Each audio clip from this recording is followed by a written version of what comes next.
It's time for high school football, presented by Sarshone Auto Group on Q92 and the Q92 Sports Network. The best Stark County football is heard right here all season long. Whether you're in a car, at home, or on the go, the action is live on Q92 and streaming on the Q92 Facebook page, X, and our YouTube channel. Now, let's take you live to the stadium and our broadcast team for tonight's kickoff on Q92 and the Q92 Sports Network. Here they go! Touchdown! SCSA side, and grew up competing in football, basketball, and baseball. Known for drawing with both hands at once, Bruce brings a unique and creative energy to everything he does. This week's program cover, drawn by Bruce using soft pastel and charcoal on sanded paper. We're on Tiger Stadium in Massillon. Good evening. It's time for high school football. Presented by the Sarshone Auto Group on Q92. My name is Keith Scruggs, along with Brian Bagey and Ryan Bevere. We're going to bring you the action tonight between the Massillon Tigers and the Glenville Tarbletters. The coaches who followed him are focused on ground and the foundation. It's a game full of anticipation. It's a game full of tradition. It's a game with two tremendous teams, and a game that everybody is looking forward to all around the state of Ohio tonight. Brian, this is one that we've been looking forward to, and I really can't get a read on it. It's not at this point. And it's unmatched tradition. Posters and prints framed and signed by the artists will be available soon. Please check Massillon Tigers Football Booster Club social media sites for prices and availability. And how about a round of applause for Bruce Bud? I think, game one is whoever makes the last mistakes, turnover, penalty, All right, we have a lot coming up between now and the opening kickoff of this one at 7 o'clock sharp, as it says on Massillon's schedule. We have a word or two with the head coach of the Tigers, Nate Moore. We also have previews of all the other games that are happening here on Q92 and all of our various platforms tonight, and you can get used to that all season long. We'll be carrying 7 games, a score 7 every Friday night. And tonight, we had a couple last night, just to get what our appetite and just to get us ready for the season. But tonight we start in earnest, and when we come back, we'll hear the previews of the other games on Q92 tonight, and then a little bit later on, the head coach of the Massillon Tigers, Nate Moore. So stay tuned. You're listening to High School Football, presented by the Sarshone Auto Group on Q92. They had their 9th graders cancel out. They had 7th graders. Apparently they got them screwed up. Their guys are like, none.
East of Chicago Pizza on Lincoln Way in Massillon at the Mayflower Plaza has a deal for your Friday night football party that will make you the MVP.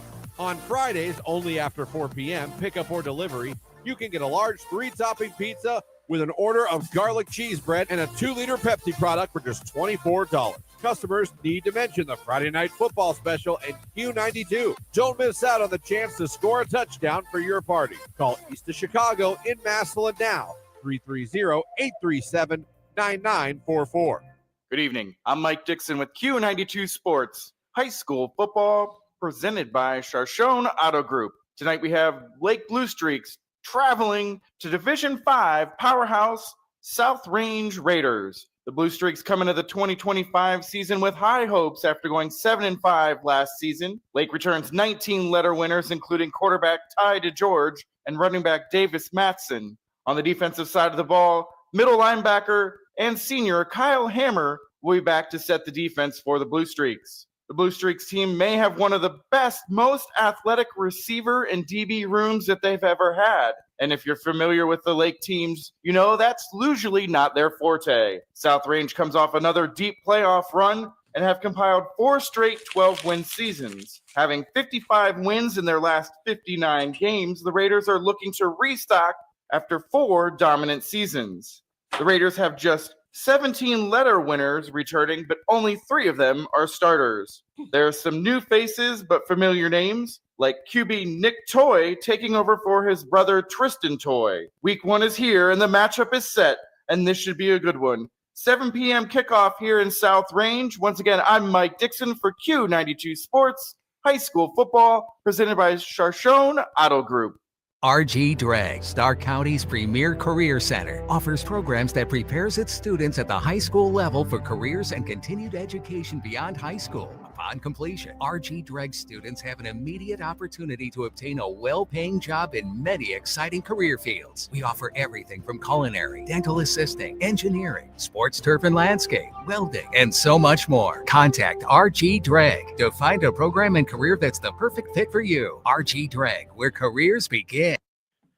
A new era at Canton McKinley football begins tonight as new head coach Renzi Parnell leads the Bulldogs on the field for the first time tonight on the road against the Warren Harding Raiders right here on the Q92 Sports Network, presented by the Sarchone Auto Group. Coach Parnell comes to McKinley by way of Akron-Hoban, where he was the defensive coordinator. Along with his coaching staff, Coach Parnell also is bringing a couple of players with him in senior quarterback Trent Hayden and senior defensive back Chris Cook, who were both part of the Hoban team that advanced to the state semifinals last year. The Bulldogs overall returned 19 lettermen from last year's team. They also added running back Zion Culver, who rushed for over 1,500 yards last year for Canton South. As for the Warren Harding Raiders, this marks year 2 of the Matt Richardson era. In year 1, the Raiders went 7-3 and made it to the second round of the playoffs. He's been working hard to instill and get the team to adopt his culture. They'll be led this year by returning quarterback James Jones, who had a lot to do with their success last season. Harding will try to attack you with their running game. Mike King-Adair is back and healthy, and Mendez Provid is back. Coach Richardson calls them Thunder and Lightning. The Raiders will also be leaning on their big and physical offensive line that they tout goes 9 men deep. It's Canton McKinley at Warren Harding, and you can hear it all right here on the Q92 Sports Network.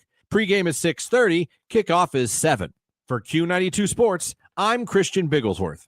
Good evening, everyone, and welcome to Week 1 of the 2025 high school football season on the Q92 Sports Network, brought to you by the Sarchone Auto Group. I'm Jay Wilhelm, and I'm live from North Canton as the Hoover Vikings play host to Akron Buchtel. Buchtel finished last season with a record of 4-7 and 3-2 in league play. The Griffins started last season by beating this North Canton team by a final score of 22-13, but the season went down quick as they then proceeded to lose 5 straight. They'll look to start with another victory this season, but get a little bit more consistent in the win column. The North Canton Hoover Vikings come in off the heels of a 6-5 campaign last year as they finished 3-3 in Federal League play. Head coach Brian Baum is entering his 11th year as the head coach. They have 16 returning lettermen and will look to take the next step this season as they have a little experience at the quarterback position this year with the return of senior John Collins, who's been under center since week 3 of last season. Week 1 is here, as I'll begin with Buchtel at Hoover with kickoff scheduled for 7 p.m. Tune in to Q92radiosports.com live from North Canton.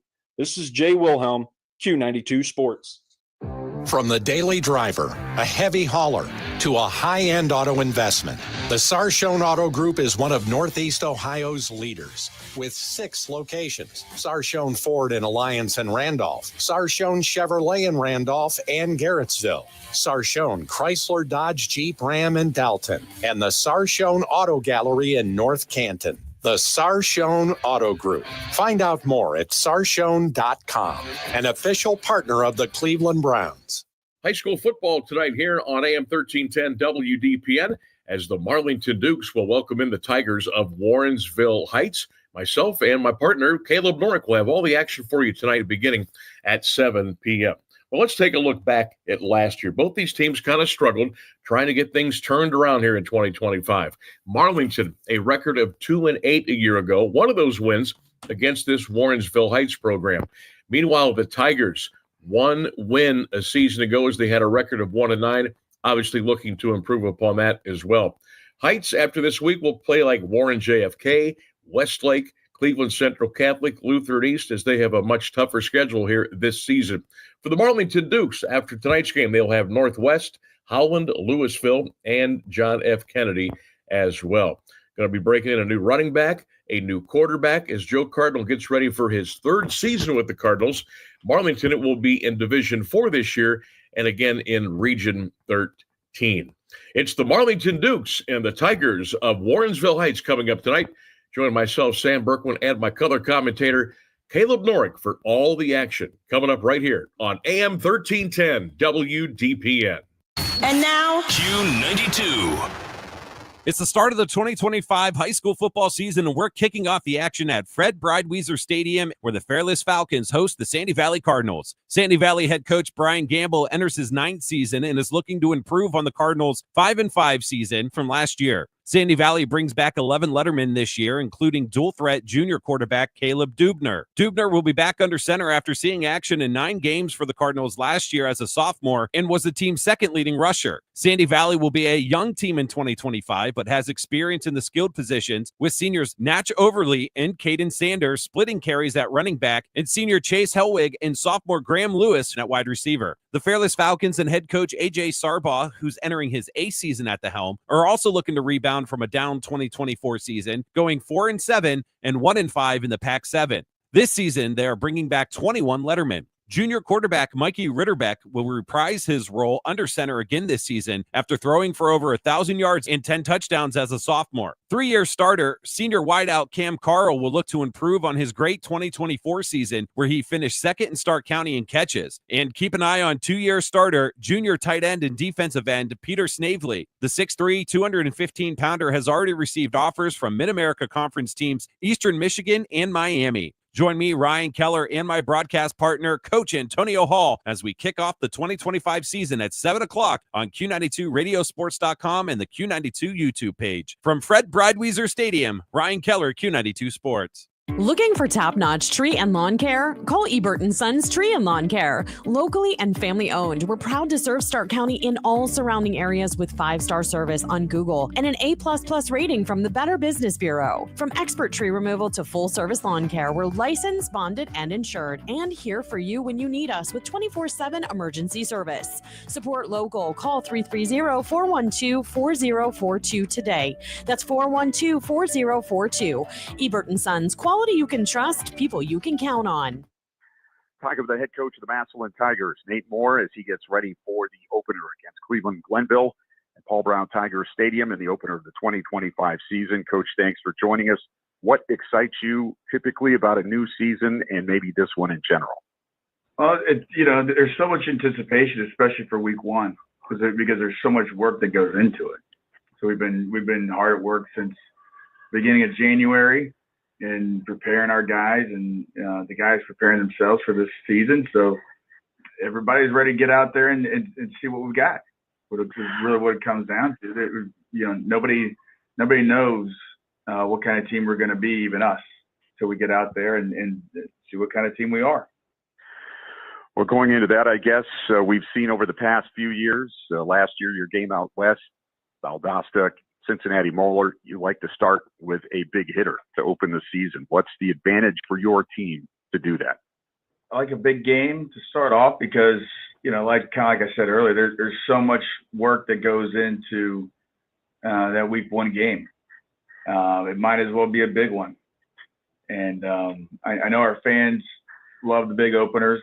We've had great attendance for these premier week one games, and so I mean it's exciting. I don't know what anybody else would want to do it different. Well, you go into the season offensively with a new quarterback for the first time in a while. You don't have Jalen Slaughter either as a full-time or a part-time starter. What went into the quarterback competition in the offseason, and where did you land going into week one? Yeah, we had a great competition in the off season. We had three guys, one in each class, vying for that job. Manny Patterson came out on top, and so he's had a good camp. He had a great scrimmage against Moeller, and it was really his accuracy throwing the football that really set him apart. We hope that rings true as we go through our season. He's very accurate throwing the football, does a good job taking care of the ball, and is able to distribute the ball through his proper progressions to our receivers out on the edge. One thing, especially in the past few seasons, it seems like your team has been just dominant on both the offensive and defensive lines. So what do you attribute that to, and where is your team this year as far as that goes? Well, I mean, a lot of that happens in the weight room.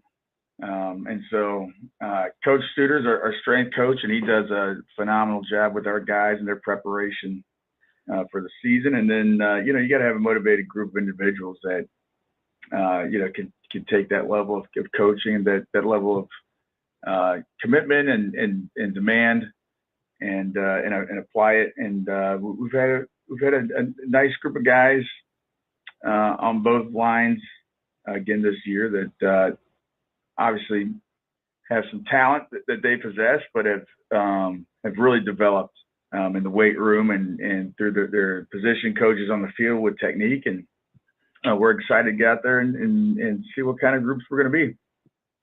Well, obviously, you have Cleveland Glenville on the schedule. You mentioned earlier liking to start with a big game, and obviously you see them as a quality opponent. What do they do that is going to give teams problems? Glenville is a elite program here in the state of Ohio. They have been for a long time. They've got a couple recent state championships under their belt. They've got great talent every year. I don't think anybody's had more guys go to Ohio State over the last 20 years than Glenville. So, and they've got two Ohio State kids on the roster right now. So that hasn't changed much. And it would with the week one game and the scrimmage film. There's only so much that you know about your opponent as well. And so, we haven't seen them in an actual game, but we know that they're just a great amount of speed, a great amount of size again this year. So they check a lot of boxes. They play a very physical brand of football. The guys fly to the ball defensively. Their offensive line is huge once again, and those guys really come off the ball and get after it. And they've got a nice crop of skilled kids to distribute the ball to offensively. So they present a lot of challenges. But we gotta get out there and play football and make some adjustments along the way and just play a good, hard, tough 48-minute game against a great opponent. All right, that's Nate Moore. He's the head coach of the Massillon Tigers. They take on Cleveland Glenville this week. Coach, good luck all season. Good luck this week, and thank you very much for your time.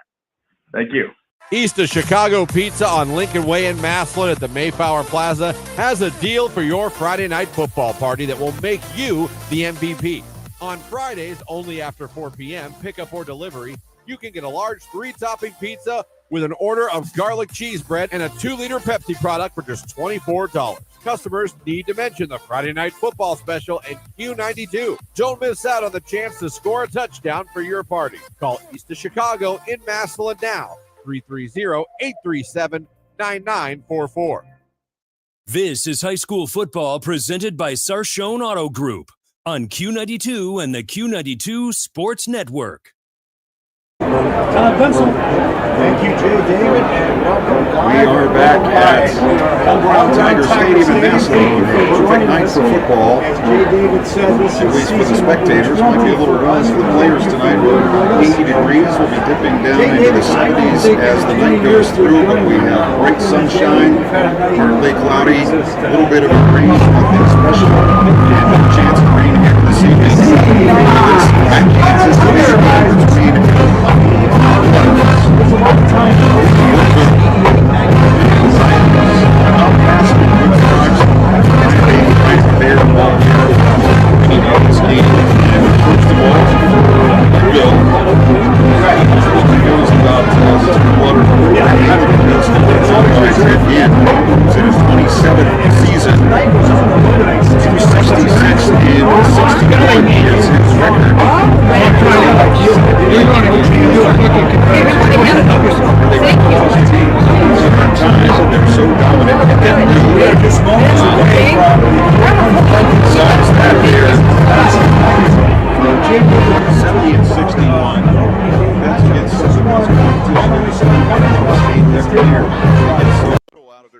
games that play some tough opponents every week. Now, this is a team that won the state championship in Division 4 in 2022 and 23. Last year, a 2-point loss in the region or in the state semifinal. They went for it on 4th down and 1 deep in the opponent's territory late in the game. Didn't make it. They lost that game by 2. They had 4 turnovers that led to 10 points for their opponents. I believe it was a 13-11 score. So this is a quality program, and by all accounts, they've just reloaded this year. Yeah, absolutely. I know Glenville's theme this year is unfinished business. The 4th and 1 was, that's what they went back to all preseason and going into this week. They're a program that was very young last year. A lot of freshmen and sophomores playing, which is unbelievable with the competition they play outside the league. So looking for not a rebuilding, but, these kids a little bit more experience, ready to get after it. Some people we'll be hearing about tonight. First of all, the senior quarterback for Glenville. He was a part-time quarterback last year. He'll be the starter this year. That's Arvell Nelson, 6'3" and 170. And we have a couple, maybe 3 Ohio State recruits. One is Sincere Johnson, who is a running back linebacker, Division 4 first team All-Ohio last year. Defensive Player of the Year, 205 tackles last season. Then you have on the offensive line, Marcus Whipple, 6'3" and 305, Division 4 first team All-Ohio, 3-star recruit going to Ohio State, and Jameer Perez, 6'4", 321, also a senior, also an Ohio State recruit.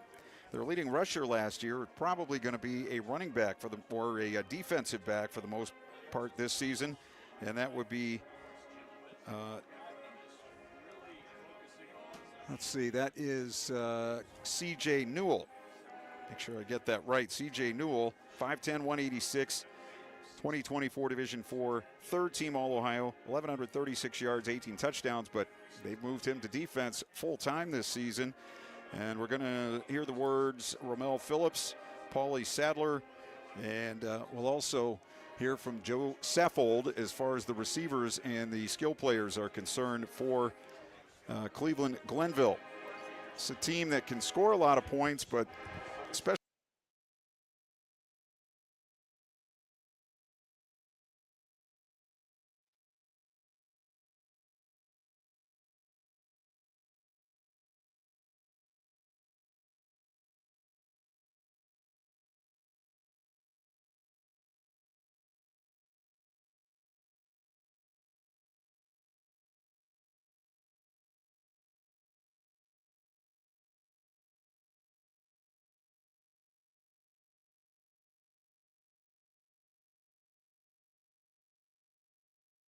Go back and relive all the action with Q92 Sports on SoundCloud. Whether it's high school or University of Mount Union football and basketball, we've got you covered from 2016 through today.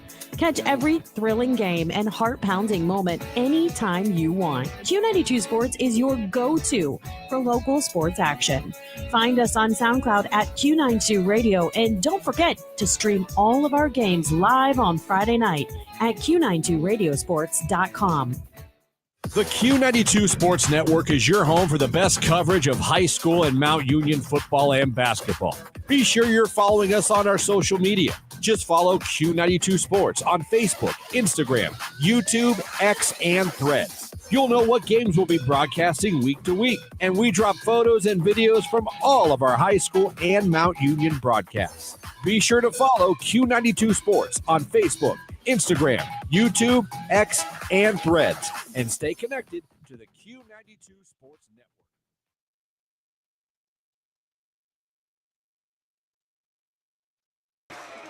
Nate Moore in his 11th season, 110-25. They're playing 9 of their 10 games at home this season. Their only away game will be Week 10 at Canton McKinley, and they're playing only 4 teams from the state of Ohio. Glenville tonight, Glen Oak next week, St. Ed's in Week 5, and Warren Harding later in the season. 2 new coordinators for the Tigers this year. Evan Barberi on the offensive side, coming from Ashland University. And coming from Georgia, the defensive coordinator, Jeff Kent. So we might see some new wrinkles from the Tiger offense and defense. They'll have a new quarterback this year. And that will be Manny Patterson, who won the quarterback battle in the offseason. Experience other places on the offense and defense. But what Massillon does starts on the line of scrimmage. Yeah, absolutely. That's going to be a great matchup tonight with Glenville. I think their strength is up front also, but looking back at last year, and you say unfinished business, their Achilles heel was the turnovers, the false starts, the penalties. We saw that a lot last year. They got to clean that up. Hopefully now with the new coordinators, some new systems. Kind of interesting. Their defense coordinator, you said from Georgia, he's actually Valdosta, and they played them 2 years ago, so he must have liked what he went up against. So he recruited him from Georgia. All right.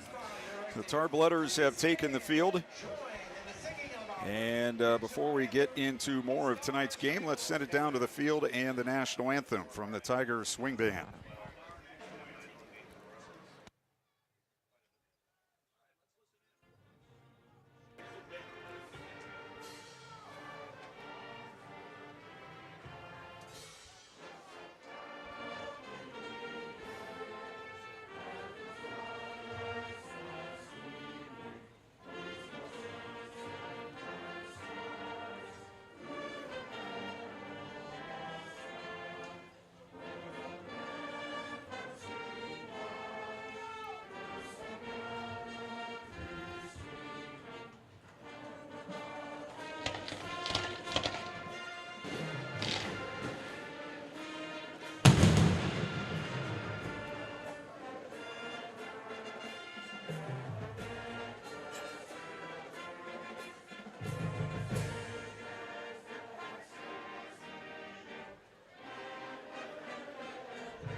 Glenville out on the field to the far side at the bench, wearing their white jerseys, white pants, red numbers trimmed in black, red trim down the sides of the pants, and they have black helmets, red and white stripes across the top, and the black letter G on either side.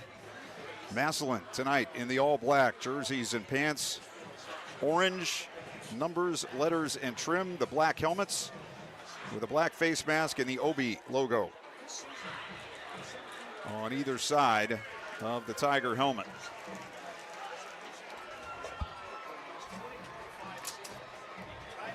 Very much looking forward to this one And they're paying attention to it all around the state. Of course, we'll be keeping you updated on all the other scores from around tonight.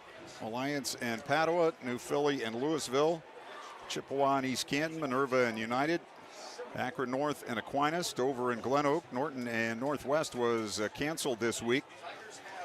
Field and Canton South, Lake and South Range, Chardon and Jackson, McKinley and Warren Harding, Buchtel and Hoover, Tuslaw and Smithville, Marlington and Warrensville Heights. Also going on tonight. You can hear many of those games here on the Q92 Sports Network.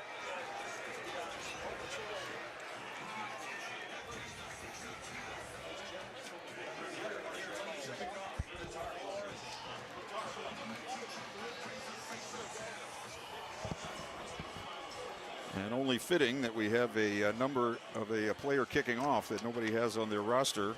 Don't have a 0. Do you have a 0 anywhere? No, I don't. Yeah. So Glenville will kick off. The Tigers will have 2 back deep, including Deontay Malone and Trayon Williams, standing back at the 5-yard line. We are just about set to go. Had some early fireworks in some of these games that Massillon has played against teams like Moeller and St. Ed's and Valdosta as the kick is high and short, taken on the 12. 20, 25, far side, and out of bounds on the far side at the 30, 31-yard line. And that's where the Tigers will take over 1st and 10. As Williams tries to extricate him from the bench area on the far side, and the Tigers will take over. At their 30, they spot it all the way up on the, well, let's see, the ball's at the 34, but I believe they have the sticks at the 31. So that's where the Tigers will take over 1st and 10.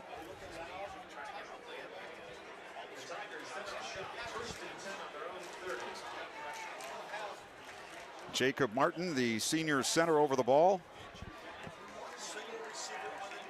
Manny Patterson, the quarterback.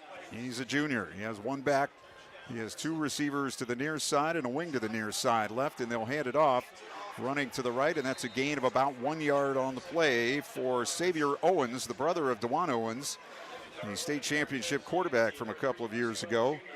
We mentioned Jacob Martin, the center, Davion Floyd and Kevin Elliott are the guards, Marcus Garner and Robert Blakely, the tackles, Logan Allman is the tight end. And they have William Himes in there as an H-back to the left, a receiver each way, and there's a false start as the receiver on the near side of the field got an early start. That was Deontay Malone, who went on 1 instead of 2, so that'll back the Tigers up. Yeah, I hate seeing that right early in the game. You want to keep your eye inside, watch the ball. Wide receiver should never jump. We gained 2 yards on the first play, lose 5 there, so 2nd and 13.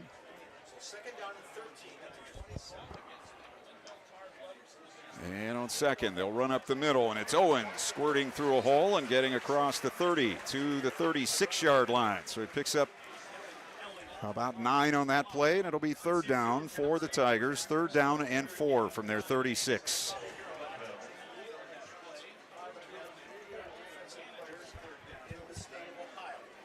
Gio Jackson comes out wide to the near side. Malone out to the right. Owens to the right of his quarterback. They have a wing each way.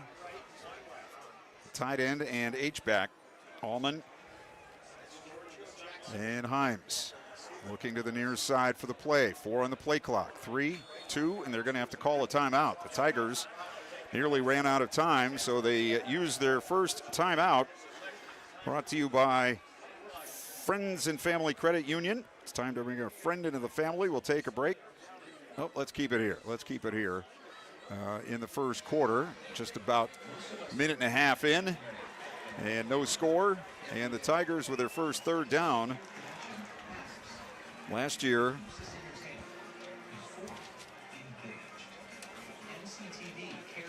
the Tigers were 38% on 3rd downs and 50% on 4th downs. They outscored their opponents 33-12 last year.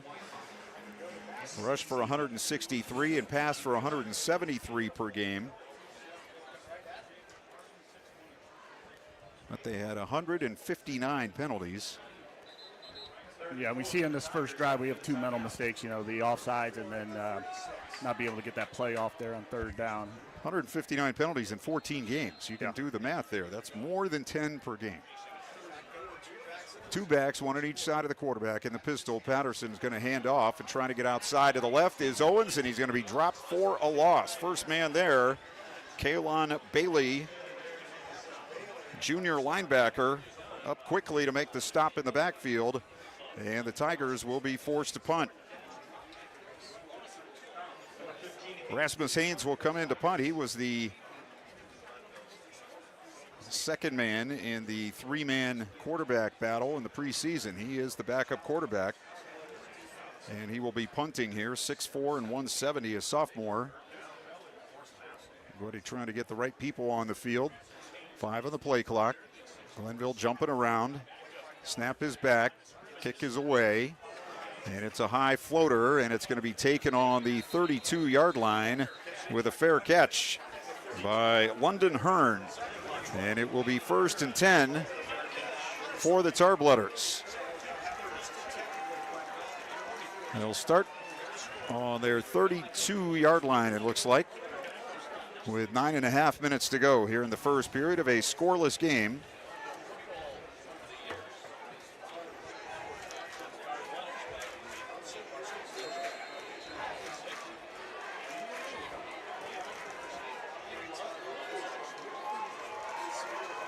On first down, Arvell Nelson in the pistol, 1 back behind him. Handoff to the left. Goes to Runzel Phillips. And Phillips is down right around the line of scrimmage. He tried to run right and ran right into the arms of a Massillon tackler. So Ramel Phillips, only 5'9" and 163, gets the call on first down. Yeah, Trayon Williams on the tackle there. He came shooting up, nice tackle, open field. Second down and 10. Wing right, tight end right, receiver each way, and they'll run it up the middle again, and a seam for the running back, and it's going to be Phillips out across the 40 to the 41, and that's going to leave him about a yard short of a first down. Last man up for the Tigers was Logan Allman. Mentioned him as the tight end on offense. Senior linebacker as well, 6'2" and 240. 3rd and 1 for the Tarblooders.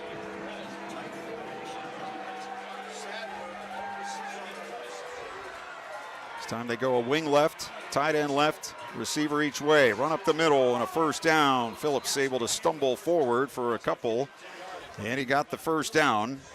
Jaden Williams, one of those in on the stop for the Tigers. We're at 8:15 of the first quarter. Glenville and Massillon just underway. The Tigers had a false start penalty on their first possession and were unable to move the football. Also had to burn a timeout. Here's a handoff, and this time the Tigers wrap up the ball carrier after a very short gain. Maybe a yard on the play. Again, it's Phillips. And that's Isaac Maxheimer, who's the last man up, helped put up by one of the officials. In on the stop for the Tigers after another 1-yard gain on first down. Everything's been to the left or up the middle so far for Glenville. Yeah, nothing fancy here, just straight power offense. Any of these backs could break it at any time, though. They're slippery and they are strong.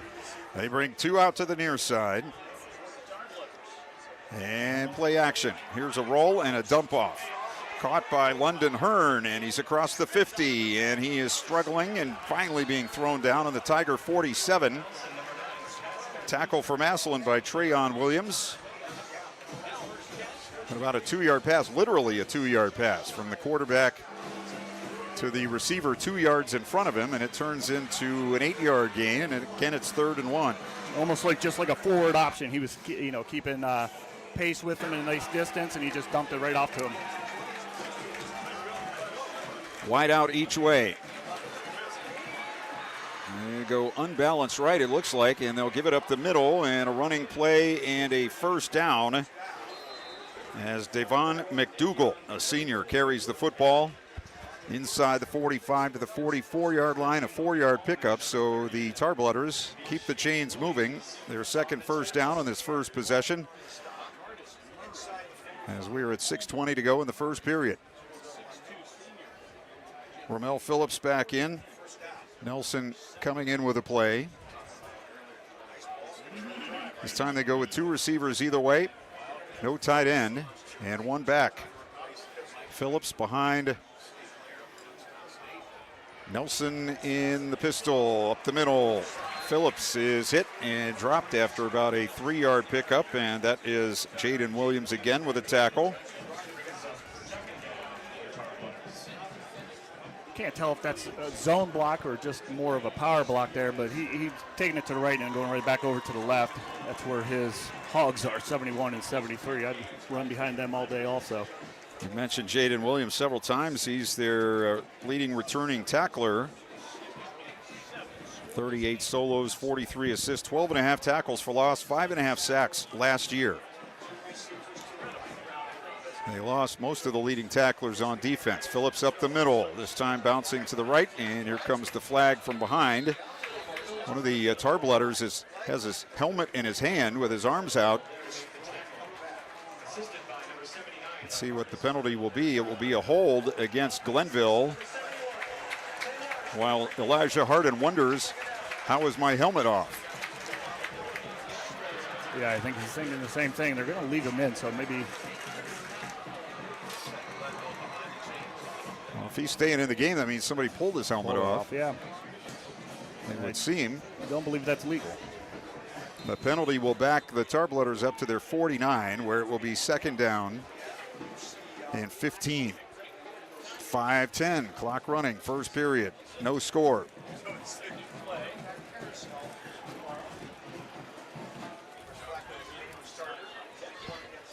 Glenville taking their time, getting up to the line of scrimmage. Down to 2, down to 1 on the play clock, and they're going to have to call a timeout. Yeah, and Jameer Perez limped off the field there. That's keep an eye on him. Another Friends and Family Credit Union timeout. We'll take a break. 4:51 first quarter, no score. You're listening to High School Football, presented by the Sarshone Auto Group on Q92. Peace of mind. It's one of the most important benefits that we can offer at Friends and Family Credit Union. Welcome to Family Secure Checking. It offers unrivaled security to protect your everyday finances and purchases, as well as comprehensive identity theft protection and reimbursement coverage, credit file monitoring, benefits for travel, shopping rewards, and cell phone protection that includes repair or replacement for up to 4 phones on your cell phone plan. It's time to bring a friend into the family. This is high school football presented by Sarshone Auto Group on Q92 and the Q92 Sports Network. 4:51 to go in the first quarter from Massillon, where the Tigers and the Tarblooders are scoreless. Our Ryan Bevere down on the sideline tells us that it was Jameer Perez, the senior lineman for Glenville, that went off, and they're looking at his ankle right now. He's one of their 2 big boys on the left side of that offensive line, along with Marquise Whipple. So right now, to replace Perez, they have Deontay Remerant, who is a sophomore in at left guard. Sorry, that's Mackay Maddox, who's a junior. Remerant is the center. Here's a screen pass to the left and almost intercepted. They tried to screen it. Isaac Maximer got in the way, as the pass was intended for Devon McDougal. You had a problem there. The running back got in front of the lineman. He wants to come up to that lineman, punch him in the back, and then turn around. It was just a poor route.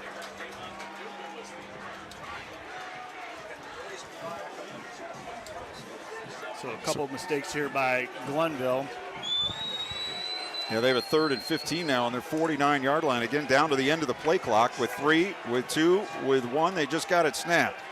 Back to throw. Nelson gets away, gonna run. Now he flips it ahead, and it's caught at the 40 and out of bounds inside the 30. It looked like the quarterback was very close to that line of scrimmage.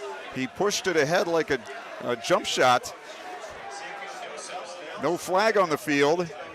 You have to be all the way across the line for it to be an illegal forward pass, but the gain is down to the Tiger 28. Such a tough call in high school to make the call. I'd rather let them play. I'm an offensive coach, though, but yeah, the whole body. A lot of times you go back and look at those. They're not. And here's a run up the middle by McDougal, and he takes it inside the 25 to the 24. The entire body, you could have just 1 foot behind the line of scrimmage. If the rest of the body is over the line of scrimmage, it's still a legal pass. And that might have been how he got away with it there. Absolutely. So that was a huge play from their 49 down to the Tigers' 28. So 23 yards, and then 4 yards on first down on the run. 2nd and 6. 4 minutes to go in the first quarter. Scoreless. Marvell Nelson turns and gives it off to Powell. Looking middle, now bends it to the right and takes it to around the 20-yard line. So it'll be 3rd and 2. Last man up for the Tigers that time, Arcel Hill, junior linebacker. So another 3rd and short for the Tarbletters. Glen Oaks 7, Dover nothing. Halfway through the first quarter.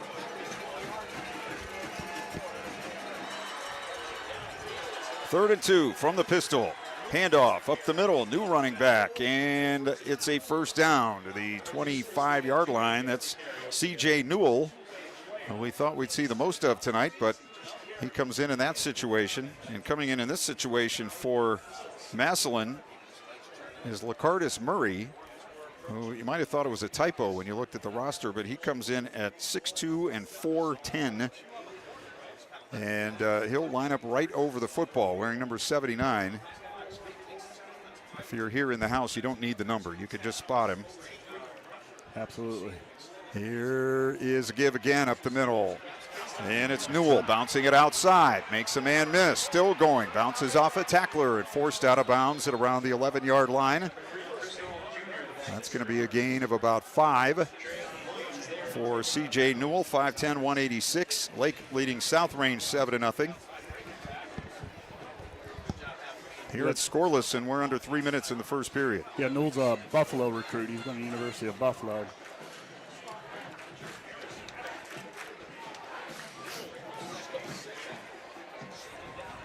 So Glenville just wants to stay positive on every play. They're having more success just going right up the middle, just running the ball in Massillon.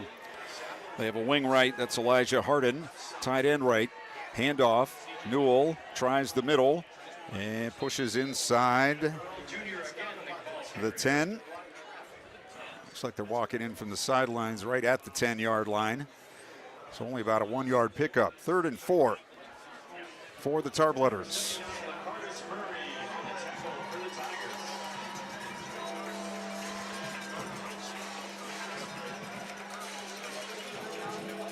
They look to the far side for the play. And Nelson went all the way over to get it. Now he comes to the huddle. The huddle is back, ladies and gentlemen. And they mosey up to the line of scrimmage with 5, with 4, with 3, with 2, with 1. And a timeout, again, called by Glenville. Friends and Family Credit Union timeout. And we'll keep it here with 1:59 to go in the first,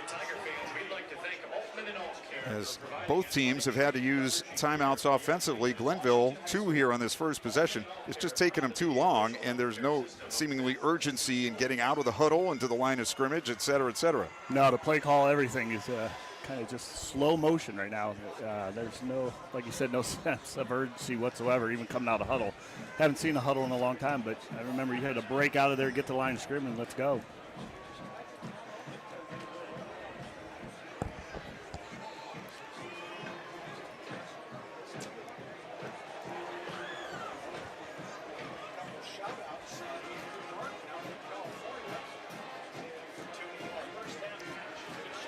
So as we come back from the timeout with 1:59 to go in the first period, Glenville on the Massillon 10. They have a 3rd and 4. The Tigers on their first possession, short-circuited by a false start penalty. Had to punt it away. Glenville took over on their 32, and they have methodically moved it. They've had to go to 3rd down, I think, on just about every series of downs. And they've only put the ball in the air once, and that was a swing pass to a running back. So here comes the noise from the Tiger Stadium faithful. It's play action. It's a roll to the left. Nelson looking. Now he turns it up. He's to the 5, and he gets blasted at the 5-yard line, but he has a 1st and goal. One of the Tigers slow to get up, but he will get up. That hit put on by Jaden Williams for Massillon, but it will be a 1st and goal for the Tarblooders. Yeah, Sebastian Harper there had the contain. His first step was inside, and as soon as the quarterback saw that, he knew he was going to get outside him. He made a nice run and pick up the first down. So we're at 1:38 of the first quarter, and each team has had the ball once. Glenville with a 1st and goal. The ball's on the 4. One man out wide left, nobody to the near side. They'll run it left, and it is Newell, and he is in for the touchdown. C.J. Newell from 4 yards out puts Glenville on top.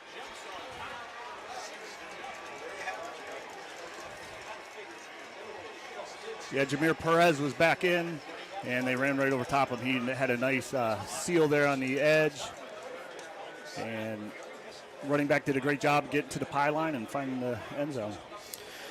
Newell, 18 touchdowns last year, and gets his first and his team's first of this season.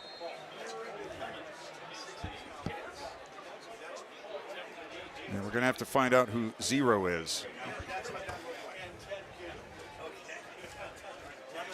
As he's attempting the extra point. Holder's Gary Pritchett.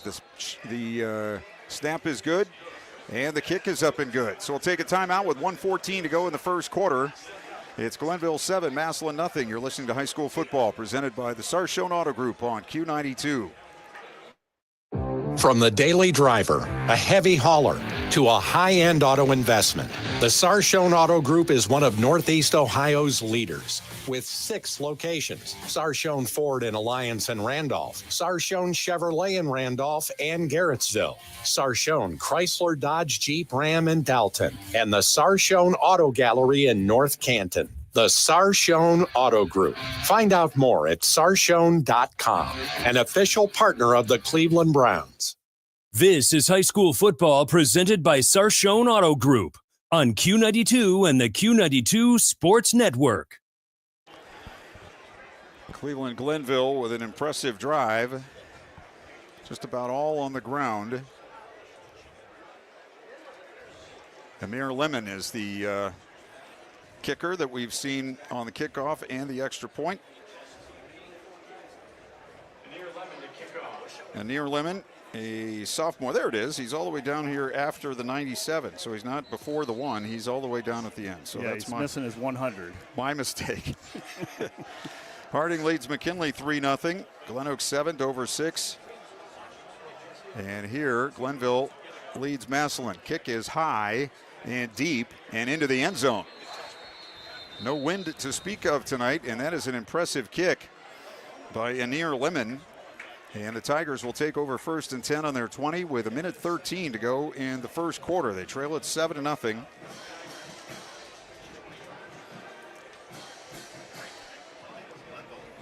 Impressive drive there by Glenville. You know, nothing real fancy. You know, the 2 pass plays, you know, one was just basically, I said, like a forward option, and then the other one was just an athletic play by the quarterback getting the first down, but just running over top of those big linemen.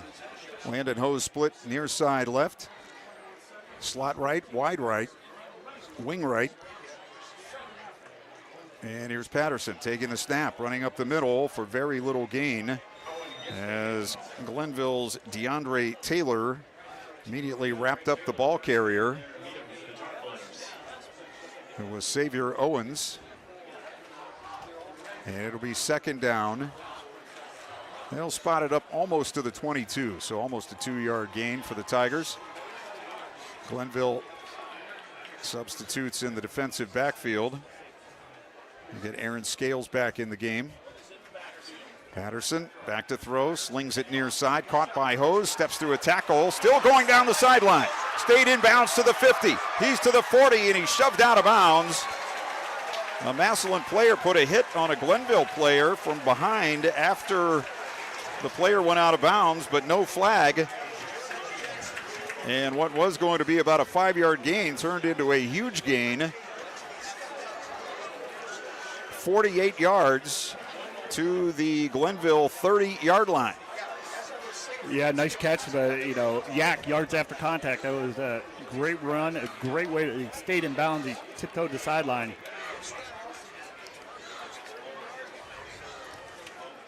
They have 4 receivers now bunched to the near side of the field. Wing left, empty backfield. Patterson, nope, it's going to be Owens taking it, and he is cut down at the line of scrimmage by C.J. Newell. They had Xavier Owens in there as the quarterback. They emptied the backfield. He is listed as a backup or as a running back and a backup receiver. But as we said, his brother was the quarterback here a couple of years ago for a state title. And that's going to be the end of the first quarter. So quarter number 1 is in the books from Paul Brown Tiger Stadium. And after 12 minutes, Cleveland-Glenville 7, Massillon nothing. You're listening to High School Football, presented by the Sarshone Auto Group on Q92. Looking for top-notch tree and lawn care? Call Ebert & Sons Tree and Lawn Care. Locally and family-owned, we're proud to serve Stark County in all surrounding areas with 5-star service on Google and an A++ rating from the Better Business Bureau. From expert tree removal to full-service lawn care, we're licensed, bonded, and insured, and here for you when you need us with 24/7 emergency service. Support local. Call 330-412-4042 today. That's 412-4042. Ebert & Sons. Quality you can trust, people you can count on. What's trending? Here's what you can find online. Q92radiosports.com is the official website of the Q92 Sports Network. It's also your home for all of our high school and University of Mount Union football and basketball games. It's where you can stream games live. Go to our SoundCloud page to relive games from the past. You can check out our upcoming broadcast schedule, get scores from around the area, and find your local sports news. It's all just a click away at Q92radiosports.com. This is high school football presented by Sarshone Auto Group on Q92 and the Q92 Sports Network. The second quarter underway, and the fists are flying already. Massillon's Kevin Elliott had a hand up in his face, came up, his helmet came off, and Elliott started swinging. And the flags came in. And that was a run again by Owens, which got only 1 yard. Elliott will come out of the game.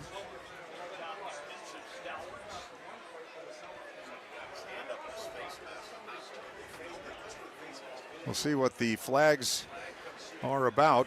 There's 3 on the field. Yeah, Jameer Johnson got his hand up in his mask, and the helmet came off, and then he swung back, and usually the second person gets caught. Well.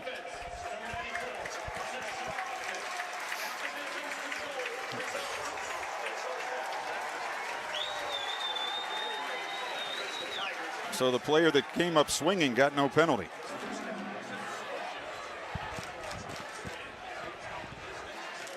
It's a half the distance penalty against the Tarblooders, and they'll put the ball on the 15-yard line.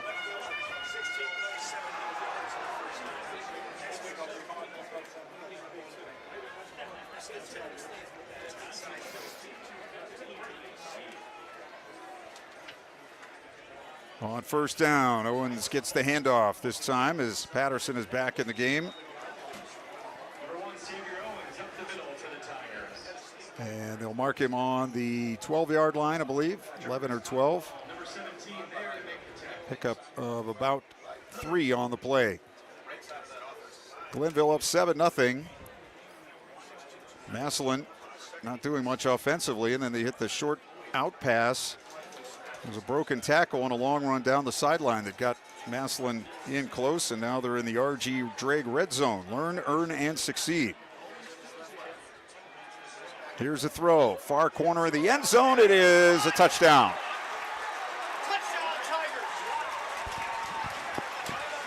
That was a great catch, going up against two defenders by Gio Jackson, far side of the field. Yeah, what a catch, what a great call too. The accuracy on that ball was right where it needed to be. And I know Coach Moore's been talking a lot about his accuracy throughout the preseason, and that's for sure was a great football thrown there.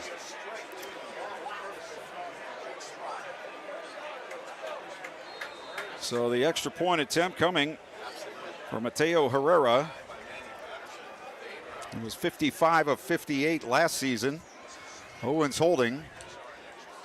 Pressure up the middle, and the kick is, well, it's going to be an offside against Glenville. They got an early start. Harding and McKinley, Bulldogs up 8-3 in the first quarter.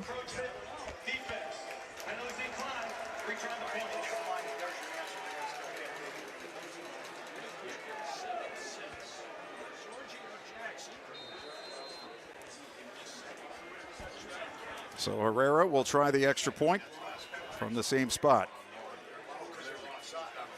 Snap back, hold, kick. Good. Timeout on the field. 10:54 to go in the first half for Massillon. It's the Tigers 7, the Tarbletters 7. You're listening to High School Football, presented by the Sarshone Auto Group on Q92. Massillon, are you looking for somewhere fun to pregame and celebrate postgame? Then head over to Erie Street Pub with their special football tailgate menu. You can indulge in shareable bundles of downright delicious wings, quesadillas, nachos, and much more. The homemade cinnamon rolls with cream cheese icing are absolutely to die for. They also have $3 domestics and a $5 drink of the month. Come be part of the excitement at Erie Street Pub in Massillon. And mention this ad for $5 off your bill, excluding alcohol sale. This is high school football presented by Sarshone Auto Group on Q92 and the Q92 Sports Network.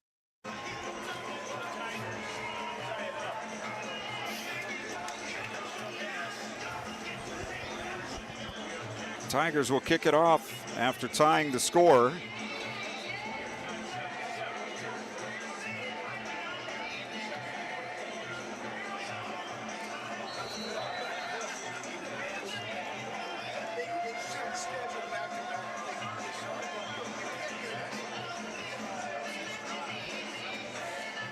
It will be Herrera to kick it away.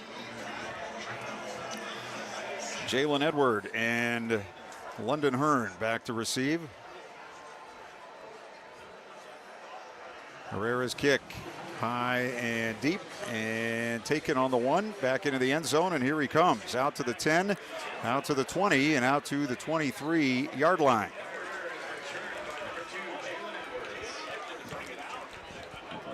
He put his foot back in the end zone, but he was allowed to run it out, and it will be 1st and 10 on the 23. Yeah, I think he had possession in the field of play, and then he took the step back into the end zone. So as long as you catch the ball in the field of play, but if not, if you would have caught the ball in the end zone, it would have been a touchback.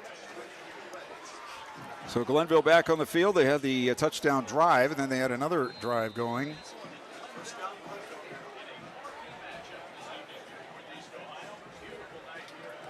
As they start here on the 23, they give it to the slot man from right to left, coming up the middle, and he gets out to the 30-yard line. London Hearn picks up 7 on 1st down. And a couple of the Tiger defenders with their heads spinning on that play. Yeah, a little misdirection there. Line block to the right, he came back through the left. Nice under handoff there. Romel Phillips is the running back behind Arvell Nelson. Phillips gets the run, going left, close to another 1st down on the 33.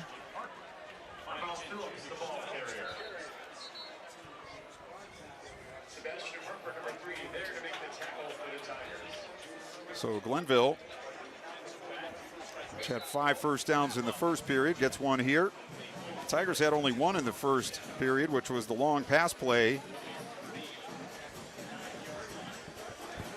finish that drive here in the second quarter to tie the score at 7. Paulie Sadler to the near side as a wide receiver. They have a wing left. They'll give it the ball running right. Takes it upfield to the 39-yard line. That's London Hearn once again. That is a 5-yard gain on first down for Glenville. They have been picking up 4 or 5 yards on first down and giving themselves very short third down conversions. Yeah, as long as they get the play in on time and no mental mistakes, they're moving the ball well against Massillon so far. Second down and 5 from their 39-yard line. Nelson hands it off up the middle, and a nice bounce outside by the ball carrier Phillips. Let's see where they mark him on the 42. So that'll leave them with another third down and 2. They've had several of those here in the early going this evening.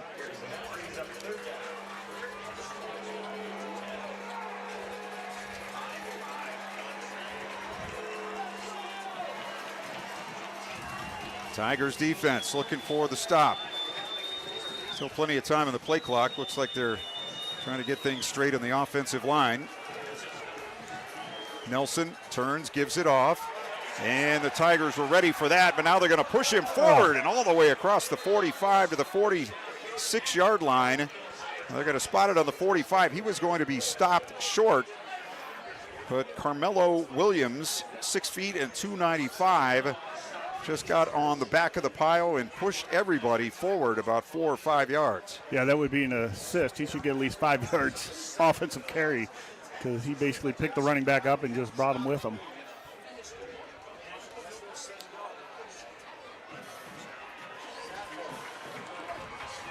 Two backs now, first time, and they go with an I formation. Tight end right. Play action. Nelson back to throw. Wants to go deep. Down the middle of the field. Has a man, and it's caught at the 10, and it's a touchdown. Paulie Sadler on the post pattern. Took that pass right in stride at the 10-yard line. And Arvell Nelson with the touchdown pass to put Glenville back on top. Great ball. The ball was right where it needed to be. That's just a one-on-one pattern. The other 3 wideouts were just running outs and just decoys, and that was just a one-on-one. They had man coverage out, and Glenville's speed was a little bit more than Massillon could handle on that play.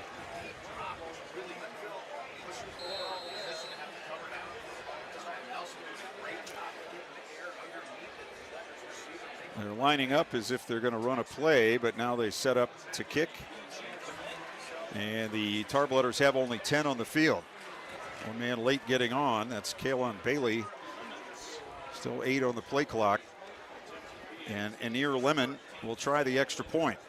3, 2, 1. They get it snapped. High snap, but the ball is on the way. Kicked very high and off to the right. No good. So that was a messed up extra point attempt from the get-go. And it's no good. And we'll take a timeout with 7:54 to go in the first half. Glenville 13, Massillon 7. You're listening to High School Football presented by the Sarshone Auto Group on Q92. Go back and relive all the action with Q92 Sports on SoundCloud. Whether it's high school or University of Mount Union football and basketball, we've got you covered from 2016 through today. Catch every thrilling game and heart-pounding moment anytime you want. Q92 Sports is your go-to for local sports action. Find us on SoundCloud at Q92 Radio, and don't forget to stream all of our games live on Friday night at Q92Radiosports.com. This is high school football presented by Sarshone Auto Group on Q92 and the Q92 Sports Network. So the Tarbletters go 80 yards, answer the Tiger touchdown with one of their own, also through the air as Lemon kicks it off high and deep. It's going to come down at around the 4-yard line. To the near side, 15, 20, 25, 30, and out of bounds at the 39-yard line. The Tiger return man was Anthony McMullen, a senior. And it will be 1st and 10 for the Tigers. They'll put the ball right on the 40-yard line. Outside man lost contain there, and nearly a big a bigger return than it was. Yeah, they didn't field their lanes like they should have. They were all collapsed inside, and it's a nice play by the kicker also. He came up and made a hit.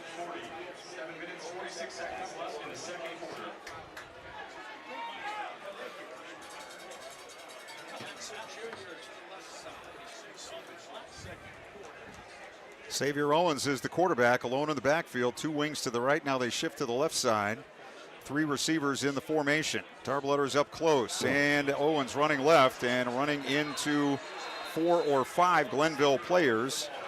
First one there was Jameer Johnson, 215-pound senior, but he had a lot of help on that side of the field. So that'll be a loss of almost 4 yards on the play. Yeah, Glenville almost looked like they needed a snap count there. They were over the line of scrimmage before Massillon was. Owens will come out. Jadis Thigpen will come out, and they'll get Patterson back in. This time they go with a double wing, receiver each way. 1 in the backfield.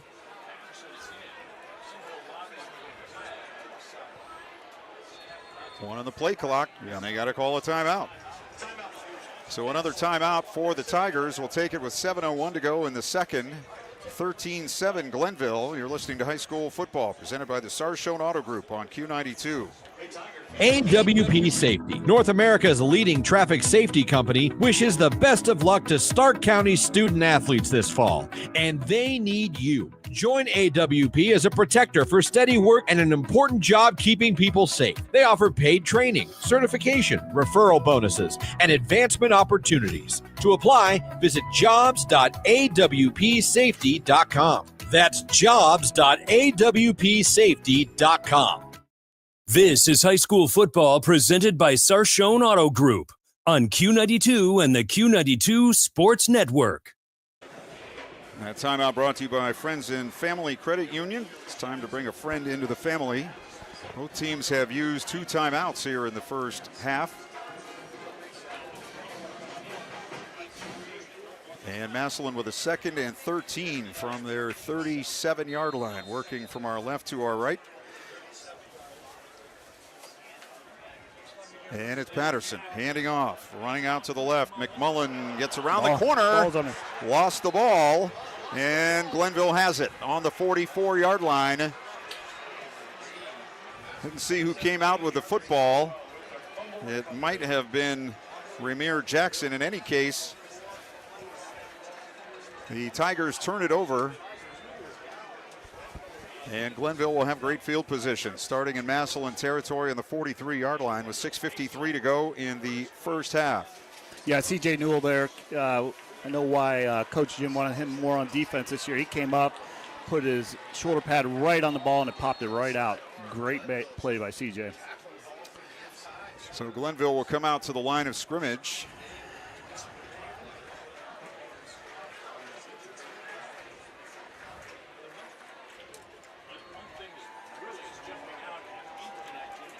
I'll have Davon McDougal as the running back. 5 on the play clock. What in the world are they doing? There was 22 on the play clock when they started to walk out on the field. And by the time somebody looked at the play clock, there's 1. What in the world? Glenville's used all 3 of their timeouts, none of which under duress other than the fact that the play clock was about to run out. And so that's our 5th Friends and Family Credit Union timeout of the first half. Glenville will have it 1st and 10 on the Tiger 43-yard line. After the fumble,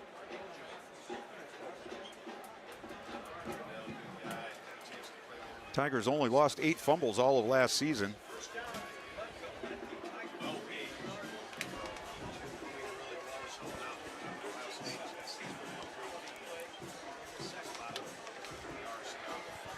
So now we're ready to go. Eventually, you run out of timeouts, so you have to get the play off. It's going to go backwards now. Man comes in motion near side. Back to throw Nelson. Blitz coming. Picked up. He gets away from the first man, rolling to the near side, stops, throws back to the far side, and it's incomplete. He kind of threw it to an open spot on the field. about 25 yards downfield and incomplete. Closest player to the ball, and now we have a Tiger player going down. I think that's Malone who goes down. He's got, I think, a cramp over on the far side of the field at the 31-yard line.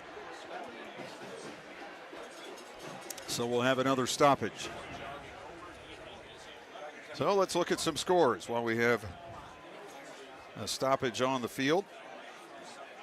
Jackson up 21-7 on Chardon in the second. After one, McKinley 8, Harding 3. Dover 18, Glen Oak 7.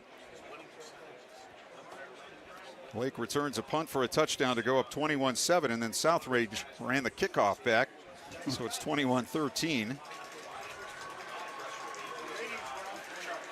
Hoover up 14-0 on Akron Buchtel.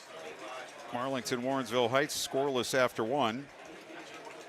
And here it's Glenville 13, Massillon 7 with 6:45 to go in the first half. Deontay Malone coming off under his own power after what looked like a cramp, the lower left leg. So Glenville with a 2nd and 10 on the Massillon 43. McDougal still in a quarterback, lined up behind his quarterback in the pistol. Wing left is Hardin. He'll hand it off. Here comes McDougal around left end. Lots of room to run, and he's inside the 30 and finally tumbled down at the 28-yard line. Brought down by R.J. Harris. And Lake just ran the kickoff back to go up on South Range 29-13. They had 3 straight kicks run back in that game for touchdown. I remember a Massillon game last year. It kind of was like that in the first quarter. I don't think we had more than 3 seconds off the clock. So that run there of 15 yards puts Glenville 1st and 10 on the 28. McDougal again, running left. Big hole, 1st down and more, near sideline. Finally run out of bounds inside the 10. Saving tackle by Braylon Gamble as the Glenville offensive line creating some holes. And they'll put the ball on the 5.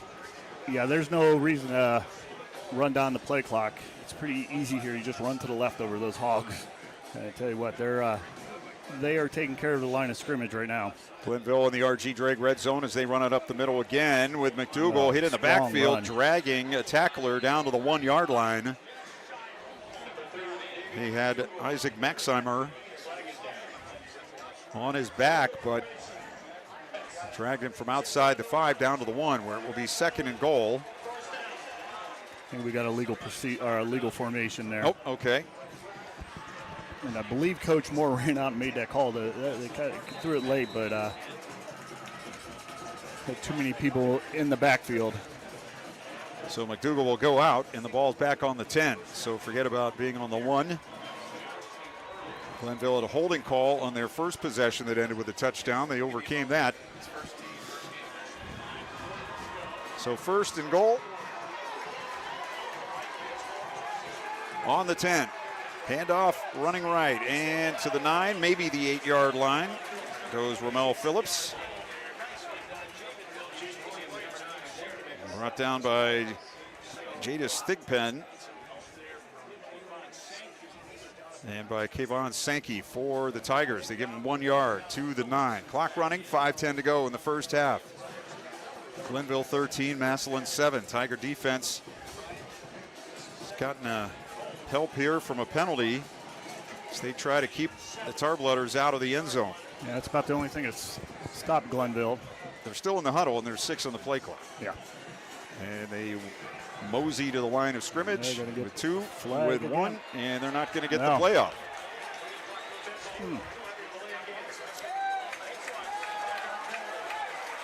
So another delay of game penalty against the Tarblooders. Well, actually, the first delay of game penalty. They've had to use all 3 of their timeouts to avoid them up to this point.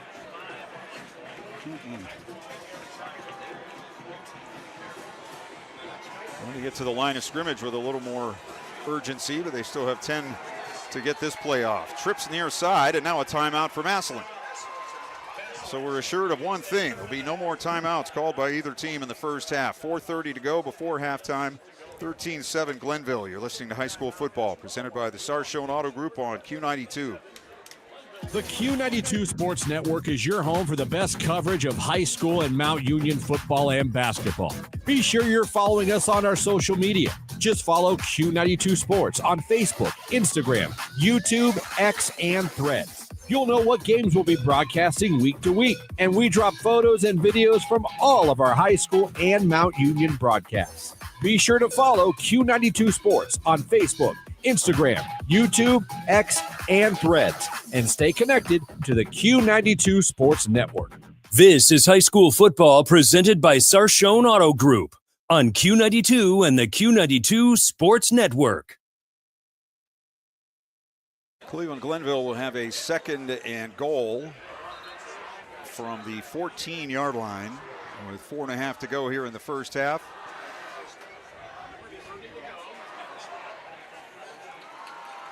They lead it 13-7.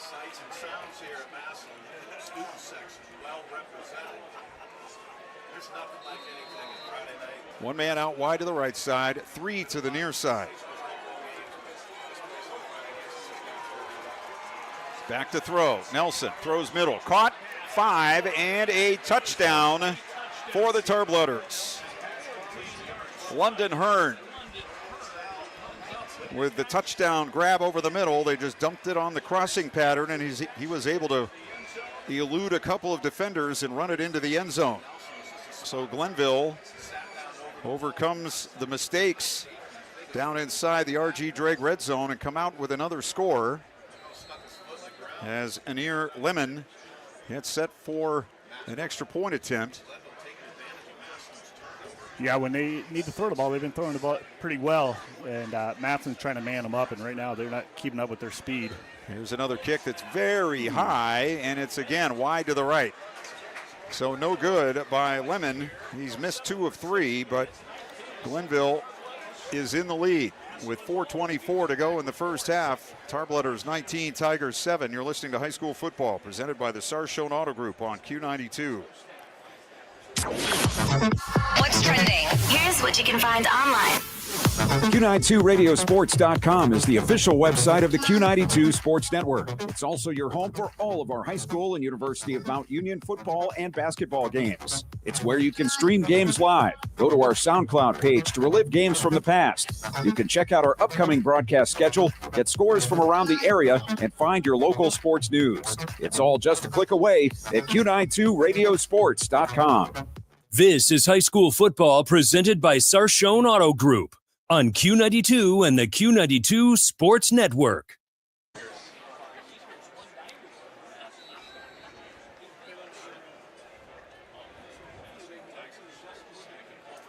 Glenville getting ready to kick off again as they have taken a 19-7 lead over Massillon. Louisville up on New Philadelphia 7-0. That's late in the second quarter.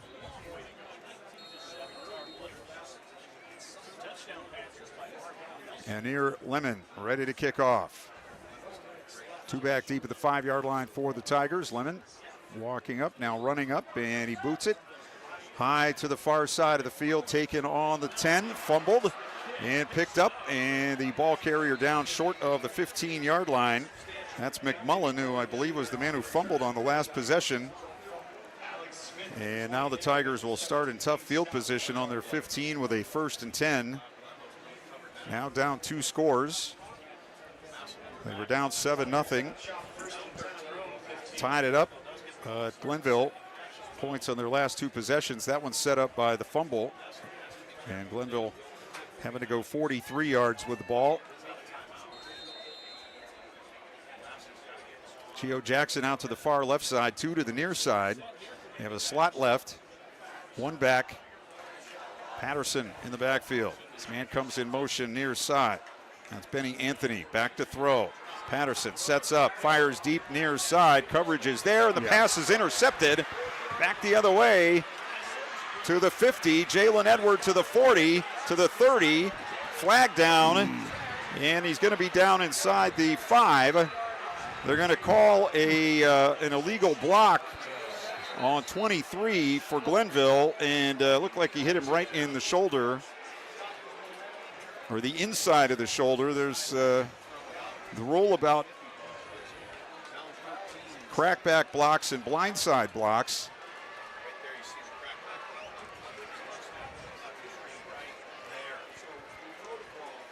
The interception came when the pass was overthrown. The man-to-man coverage was perfect.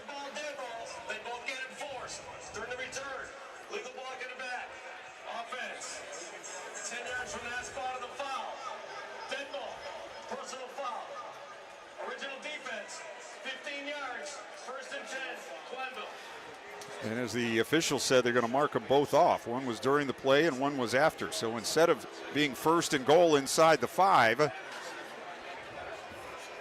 the Tarblooders are going to start at the 48-yard line. I didn't see the one after the play. It must have happened down around where the tackle was. I was looking back up the field at where the penalty was thrown from the block. I don't know that I agree with that one. Yeah, just any more, player safety. You're almost taught you got to go on, with your hands up, or not even just almost like a box out in basketball. You just want to get in their way. You just can't, when the ball's past you, you just can't hit them anymore. I don't like it, but that is the rule. Yeah, I understand the rule, and the rule is meant to take certain plays out of the game, but that one that we just saw is not one. Yeah. It needs to be taken out. So Glenville from the 48 will run it up the middle on first down to the 45 to the 43-yard line. So about a 5-yard pickup for Romel Phillips, the senior.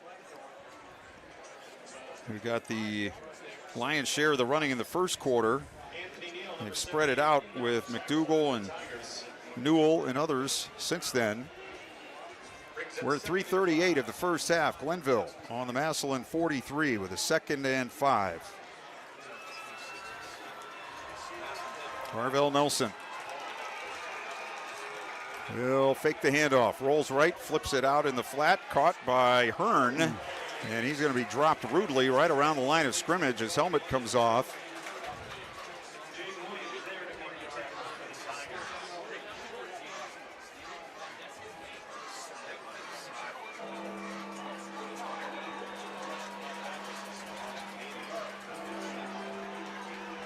And so that will be no gain on the play. 3rd down and 5.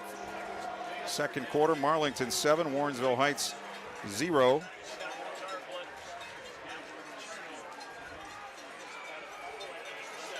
Man in motion to the right. Nelson in the pistol. Juggles the snap, throws the slant, caught at the 37-yard line, which I think will be enough for a first down. The catch by Paulie Sadler, who had the long touchdown reception earlier in the quarter. So they pick up one more than they need on the 3rd and 5. It is 1st and 10. They might be perfect on 3rd downs tonight. That's what I was thinking myself. Yeah, another great ball by Nelson. He throws a nice catchable ball right to the receiver, knew where the sticks were, and got the first down. Clock running, 2:15 left in the first half. Glenville on the 37. Rush coming from the outside. Here's a deep throw to the near sideline, and it's incomplete. Intended for Sadler. Coverage by Chase White for the Tigers. The receiver got his hands on the ball, but probably wasn't going to be able to come down in bounds, so it'll be 2nd and 10. Clock stops at 2:07 left in the first half. Halftime, we'll have the news for you. We'll also have scores of other games in the area. Let you know where we'll be next week. And a lot more coming up at halftime here from Massillon. Back to throw. Nelson steps up, looking deep. Now rolling out to his right, flips it down the sideline, and too tall for his receiver, DeAnthony Crittenden, who was working down the far sideline. He had 2 receivers over there, actually, and he threw it over both of them. So it'll be 3rd down and 10. First time I think they've thrown on 1st and 2nd down in the game so far tonight, and now they find themselves in 3rd and long. 3rd and long, yes. That one he just missed. A bit of a scramble. Really hasn't had any pressure, which has been nice for him. He just kind of went off to the right to the pocket. Both receivers turned upfield when they saw him scrambling and just missed him down the sideline. They send 3 out to the right side, 1 to the near side, and the play clock ran out. Ball is loose. I don't know if the whistle's blown or not. And we did have a flag. There is a flag down inside the 25-yard line. The deep official keeps the official play clock. So they're second after having to use all 3 of their timeouts to avoid delay of game penalties. They've gotten 2 on their last 2 possessions. 2 minutes exactly left in the half. And Glenville with a 3rd and 15 on the Tiger 42.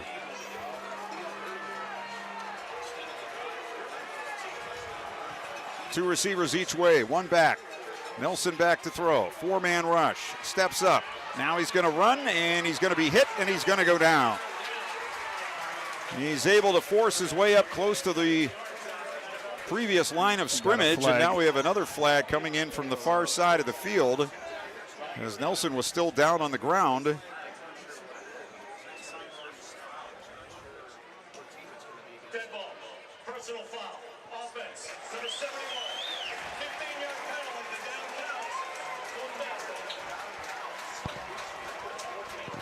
So it'll be 4th down after the penalty, and the ball will be on the Glenville 47-yard line. So the Tigers again showing off their innate ability to get other teams to commit personal fouls.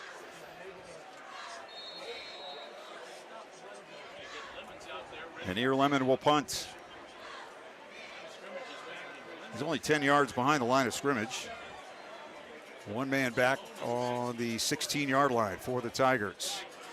Good snap, no rush, kick away, right to the return man. Takes it on the 16 to the 20, fighting away from tacklers, and now he's away. Down the far sideline, 40, 45, and out to the 48-yard line.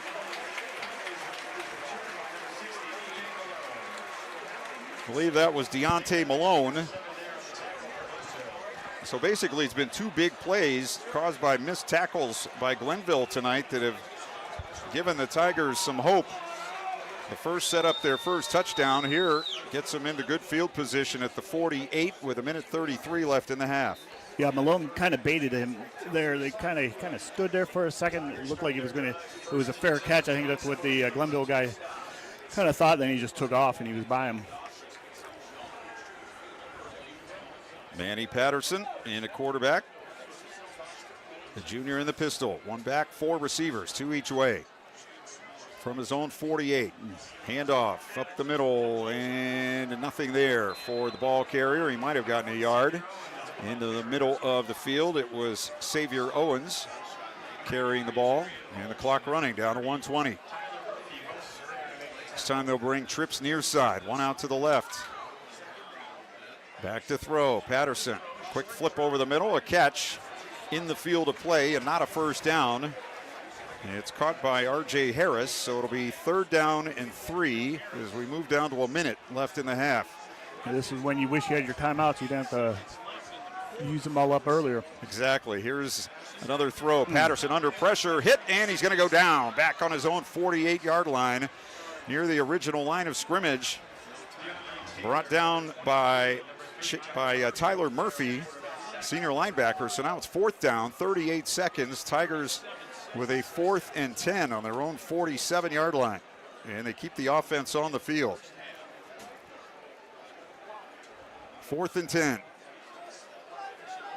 Let's see maybe if they can get a penalty here or at least try to get the first down, but they're letting so much time run off the clock. Yeah, you got a shot for 1 play, but if you don't get it, they get the ball back. About 7 seconds left. 5 on the play clock and 10 on the game clock. And they'll take the delay of game penalty and punt it away with 5 seconds to go in the half.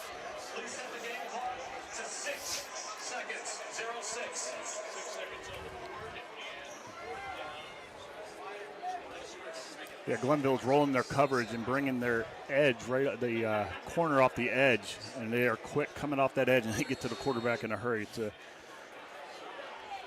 That's where the pressure's coming. You have no one that can really contain that on the line because they're coming outside so far. But you got to have extreme speed to be able to do that also. One man back for Glenville, and the kick is away. Edward will let it bounce. Clock did not start, and it stops on the 25-yard line. The clock never started after the ball was snapped, and that is the half. The clock didn't start, but the official time on the field ran out, and that is the end of the first half. So the first 2 quarters in the books. From Paul Brown Tiger Stadium, and the Cleveland Glenville Tarblooders have had the better of it so far here tonight. It was a 7-7 score, but Glenville with 2 touchdowns in the second quarter. Missed both extra points, but they have a 12-point lead as the teams go to the locker room. It is Glenville 19 and Massillon 7. So the Tiger Swing Band coming out on the field, getting ready for their first big show of the season. And the fans with a chance to take a break, and the teams will go to the locker room and get ready for the second half. We will get ready for halftime. Halftime news coming up. We'll also have scores of the other games. Tell you where we're going to be next week and get you set for the second half. That's all coming up. Halftime from Massillon. It's the Tarblooders 19, the Tigers 7. You're listening to high school football presented by the Sarshone Auto Group on Q92. Go back and relive all the action with Q92 Sports on SoundCloud. Whether it's high school or University of Mount Union football and basketball, we've got you covered from 2016 through today. Catch every thrilling game and heart-pounding moment anytime you want. Q92 Sports is your go-to for local sports action. Find us on SoundCloud at Q92 Radio, and don't forget to stream all of our games live on Friday night at Q92Radiosports.com. East of Chicago Pizza on Lincoln Way in Massillon at the Mayflower Plaza has a deal for your Friday night football party that will make you the MVP. On Fridays, only after 4 p.m., pickup or delivery, you can get a large 3-topping pizza with an order of garlic cheese bread and a 2-liter Pepsi product for just $24. Customers need to mention the Friday Night Football Special and Q92. Don't miss out on the chance to score a touchdown for your party. Call East of Chicago in Massillon now, 330-837-9944. From the Q92 newsroom, I'm Jeff Mears. An overheated electrical cord on an air conditioner is getting the blame for starting a fire at a Canton home early today. Around 1:40, firefighters were called to the 800 block of High Avenue Northwest. They found heavy smoke coming from the structure. Damage is estimated at $23,000. The house will likely be torn down. A dog trying to get food on a stove started another house fire in the city. Firefighters responded to the 1300 block of St. Elmo Avenue Northeast around 2:30. The blaze was sparked when the dog turned on an electric burner on the stove. The family escaped when they were alerted by smoke detectors and put out the flames. The kitchen sustained minor damage. No one was hurt in either fire. The Stark County Grand Jury has indicted a Nimishillen Township man accused of sexually assaulting a young girl. 56-year-old Everett Steed is charged with 3 counts of rape and 2 counts of gross sexual imposition. The alleged victim was 6 when the activity began in January 2004. The indictment states it continued until August 2009. Steen is scheduled for arraignment today in Common Pleas Court. He's being held in the county jail on $150,000 bond.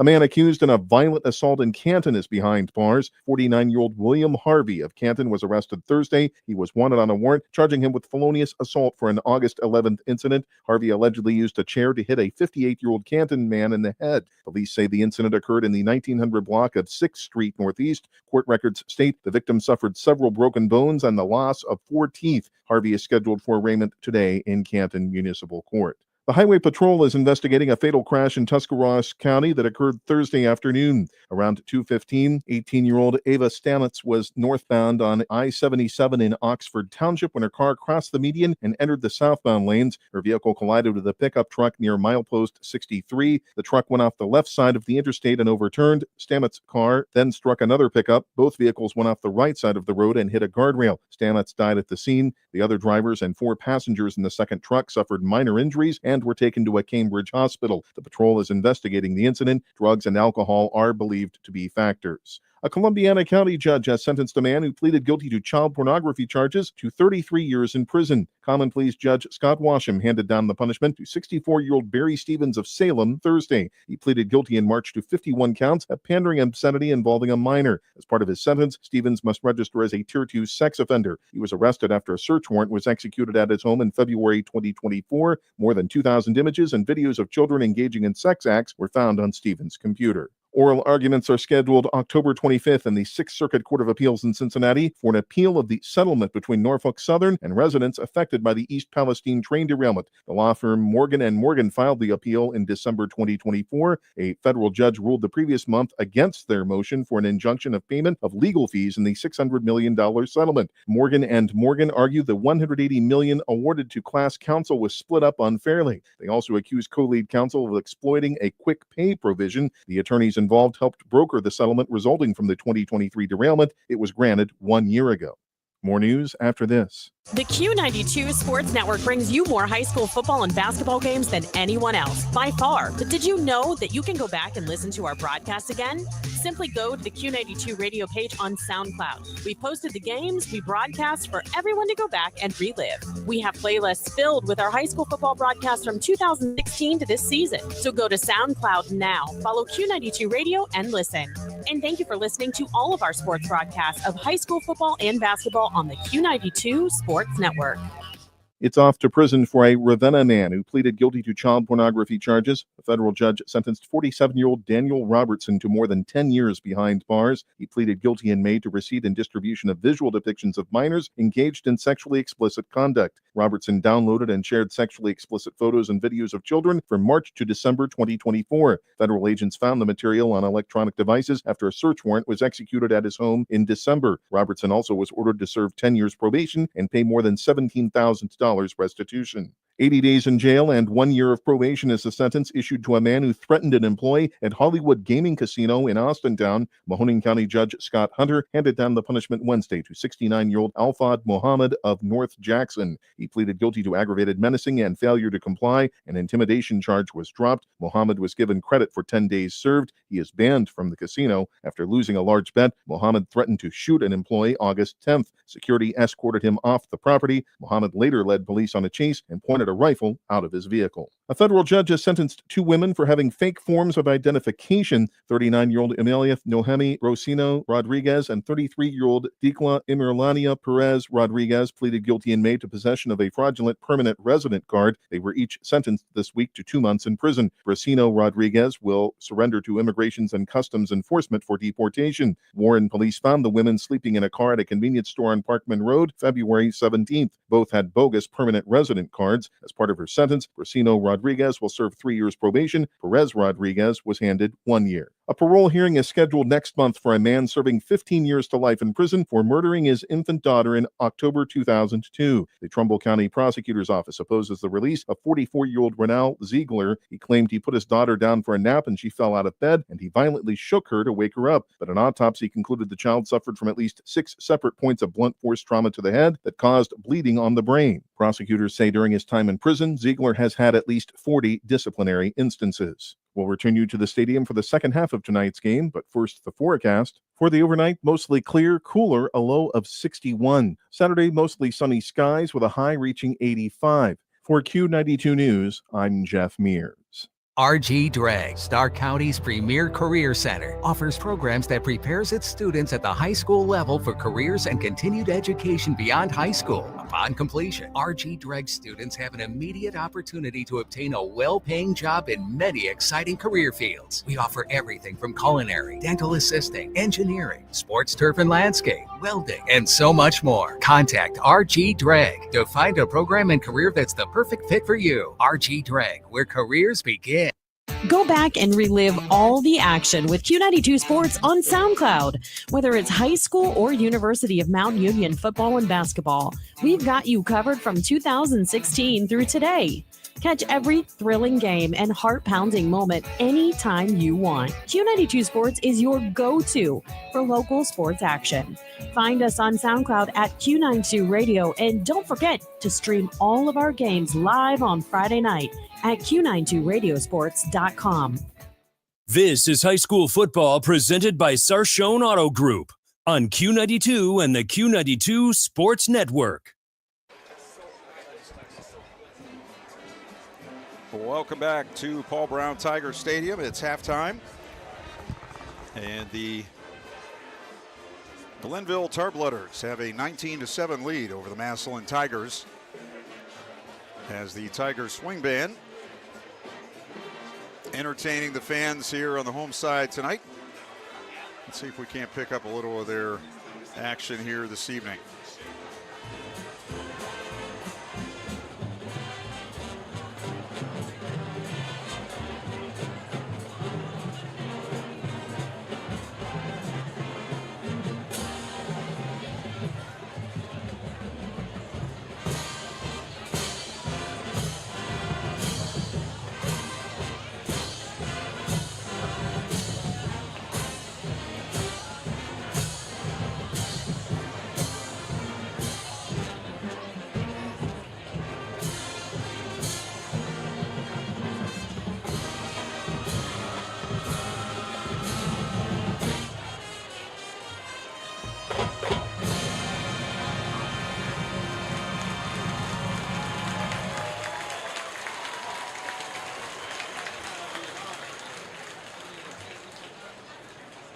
Our final number tonight was written in 1939 by Billy Strayhorn and made famous by Duke Ellington's orchestra. Inspired by the subway line in New York City that runs through Harlem, the tune quickly became Ellington's signature song and a defining sound of the swing era. Come along for the band with the ride in Take the A Train.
Halftime here at Paul Brown Tiger Stadium with the Tarblooders of Glenville leading Massillon by a score of 19-7. We'll take a look at some of the first half numbers. First downs favored the Tarblooders 11-3. Glenville 23 running plays, 117 net yards, and 106 net yards passing on 6 of 10, 223 yards in total. They had one interception with a 35-yard return that was wiped out by penalty. Punted once for 36 yards, 9 penalties, 89 yards for Glenville. And time of possession 16-19 for the Tigers. They had 3 first downs, 11 rushes for 11 yards, 66 yards passing, so 77 yards total. They had 1 punt return for 31, 3 kickoff returns for 58, 2 punts averaging 28.5. They lost 1 fumble. They had 2 penalties for 10 yards. And time of possession 7:41 individually for Glenville. Davon McDougal, 4 carries, 46 yards, including a 23-yarder. Ramel Phillips, 10 carries, 32 yards. C.J. Newell, 4 for 14. And London Hearn, 2 for 12. Arvell Nelson, 6 completions and 10 attempts, 106 yards. And 2 touchdowns. London Hearn caught 3 passes for 22 yards and a touchdown. Paulie Sadler, 2 for 61 in a score, and Joe Seffold, 1 for 23. And Near Lemon punted once for 36 yards. Chris Newell led the team in tackles with 5. On the Massillon side, Xavier Owens, 9 carries, 13 yards, 9 of those on one play. Anthony McMullen, 1 for 6. Manny Patterson sacked for a -8. Patterson, 3 of 4 passing, 66 yards, 1 interception, 1 touchdown. Giorgio Jackson, or Gio Jackson, caught 2 for 60 yards and a score. Richard Harris, 1 for 6. Rasmus Haynes punted 2 times for a 28.5-yard average. Tonight we honor 6 outstanding individuals who have contributed to the Tiger football program, either on or off the field or by excelling in sports. In that first half, the Tarbletters got a touchdown run from C.J. Newell on their first possession, which was a time-consuming drive, which took them over 60 yards, and they got the run for the touchdown from Newell to make it 7-0. The Tigers had not done anything on their first possession and not much on their second, but on a third down play, they threw a quick swing pass out to the sideline, and it was caught by Gio Jackson, and he eluded a tackle at the line of scrimmage and took it down the sideline for 48 yards. That set the Tigers up for their score, which was a touchdown reception and a very nice one by Jackson in the far corner of the end zone. 7-7 was the score. In the second quarter, Glenville drove for another touchdown, getting that one on a long pass. 55 yards from Arvell Nelson to Paulie Sadler. The extra point missed, 13-7. And then a 14-yard touchdown pass from Nelson.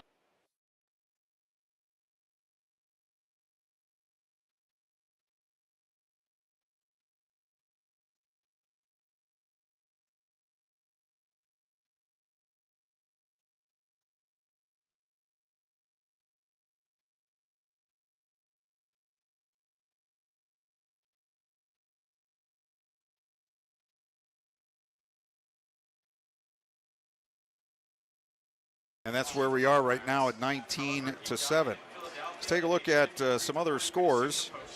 He is buried in Massillon. Rigler is the 44th member of the Wall of Champions. Around the area, let's look and see what we have. Halftime, Dover 18, Glen Oaks 7. Lake 35, South Range 13, Jackson 21, Chardon 7, McKinley 8, Harding 6, Hoover 16, Buchtel nothing. Marlington 7, Warrensville Heights nothing. And let me see if we have anything new on some of those games. Louisville 7, New Philadelphia nothing. East Canton 24, Chippewa nothing. United 21, Minerva nothing. Smithville 3, Tuslaw nothing. Canton South 16, Field 10. He was an offensive lineman in 1994 and 1996 under head coach Jack Rhodes. During his senior year, he was named No score in on the Alliance game against Padua. And also no scores in so far on North and Aquinas. And as we said earlier, the game between Northwest and Norton was canceled due to illness on the Norton team. So those are the scores that we have. We also have West Branch 15 and Canfield 13. Twinsburg leading Boardman 9-7. Union Local 7, Warren JFK 6. And just getting them in as we can. So Glenville back out on the field starting their warm-ups. The Tigers have not returned to the field yet, as I'm sure they're getting an earful from Nate Moore.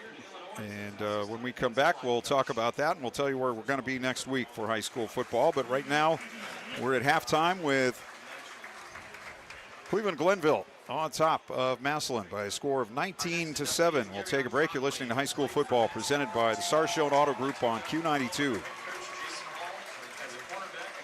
From the daily driver, a heavy hauler, to a high-end auto investment, the Sarshone Auto Group is one of Northeast Ohio's leaders with 6 locations: Sarshone Ford in Alliance and Randolph, Sarshone Chevrolet in Randolph and Garrettsville, Sarshone Chrysler Dodge Jeep Ram in Dalton, and the Sarshone Auto Gallery in North Canton. The Sarshone Auto Group. Find out more at sarshone.com, an official partner of the Cleveland Browns. This is high school football presented by Sarshone Auto Group on Q92 and the Q92 Sports Network.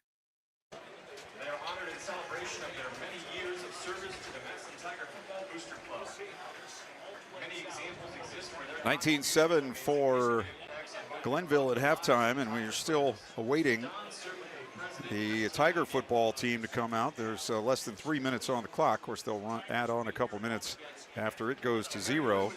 Some of the specialists are out for the Tigers, but the team itself is not out.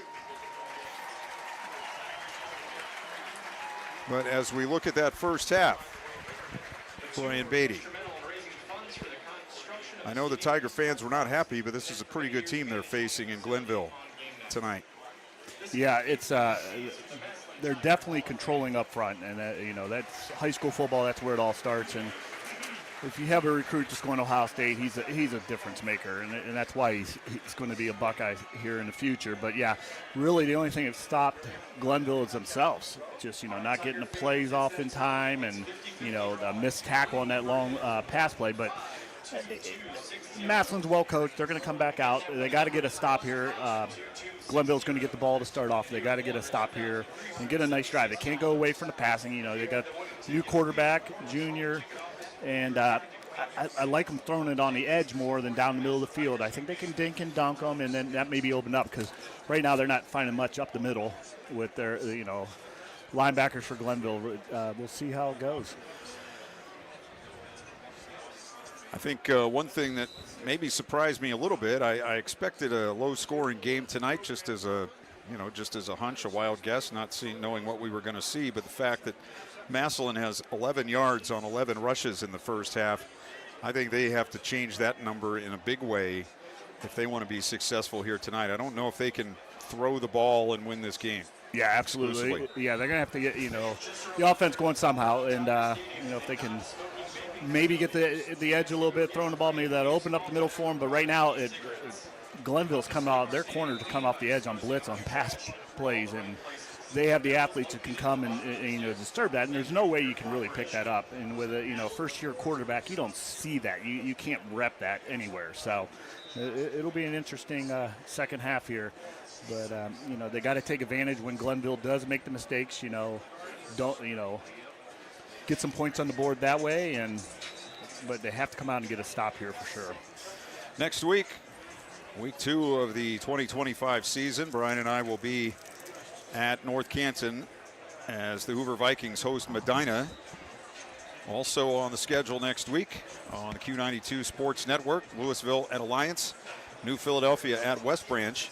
Jackson will be at Austintown Fitch, CVCA at Canton South.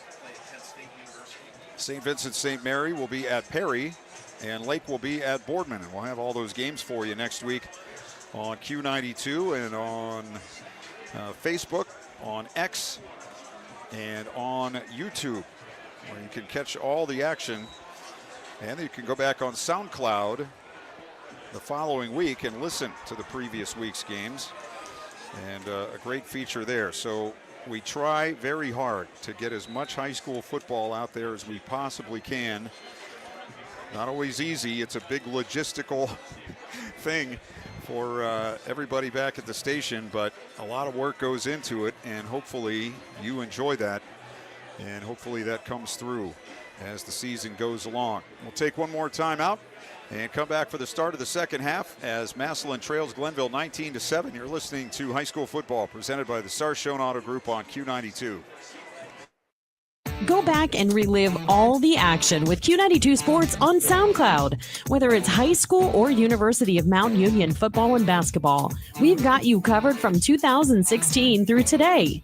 Catch every thrilling game and heart-pounding moment anytime you want. Q92 Sports is your go-to for local sports action. Find us on SoundCloud at Q92 Radio, and don't forget to stream all of our games live on Friday night at Q92radiosports.com. What's trending? Here's what you can find online. Q92radiosports.com is the official website of the Q92 Sports Network. It's also your home for all of our high school and University of Mount Union football and basketball games. It's where you can stream games live. Go to our SoundCloud page to relive games from the past. You can check out our upcoming broadcast schedule, get scores from around the area, and find your local sports news. It's all just a click away at Q92radiosports.com. This is high school football presented by Sarshone Auto Group on Q92 and the Q92 Sports Network.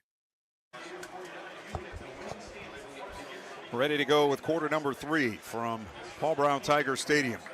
Massillon will kick off in the all-black uniforms with the orange numbers, letters, and trim. Glenville in the all-white with the red numbers trimmed in black. Both teams wearing the black helmets tonight. It will be Mateo Herrera to kick it off for the Tigers. Their fine place kicker, back for another season. He is a junior. 55 of 58 on PATs last year and 6 of 8 on field goals. Made all of them inside 30. 5 for 5. He will line up to kick it off and get this second half underway. Glad you could join us tonight on Q92 as the kick is hit well again. Coming to the near side. It's going to be taken by Jalen Edward at the 5. Up the near sideline to the 20. And a flag down. And he'll go out of bounds at about the 34-yard line. I imagine we'll see a hold of some sort. Yeah.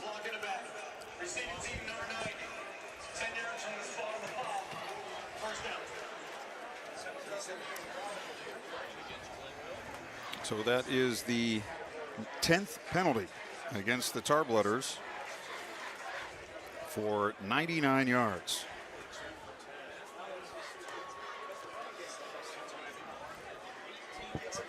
It'll be 1st and 10 from the 18-yard line as the Tarblooders offense comes out. They come out with Paulie Sadler and London Hearn as receivers to the near side of the field. They'll also bring Elijah Harden in as a tight end. He'll line up on the left side and also on the near side of the field, a third receiver.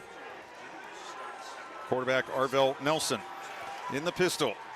Hands it off up the middle and a good gain straight ahead for Devon McDougal. Had some good runs in the first half. Hoover now leading Bookville 23-0 early in the third quarter, as that is a 6-yard carry right up the middle for Devon McDougal. 215 pounds, nice third option as a running back. And he had 46 yards on 4 carries in the first half.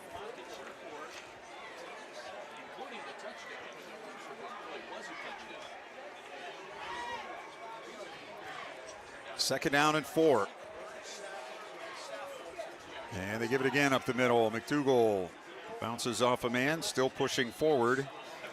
And he's going to be a little bit short of the first down. I think they'll put him on the 28-yard line, which will be 27-yard line. 1 yard short. Don't have third down numbers, I don't think. Let me see. I might have third down numbers now that I think about it.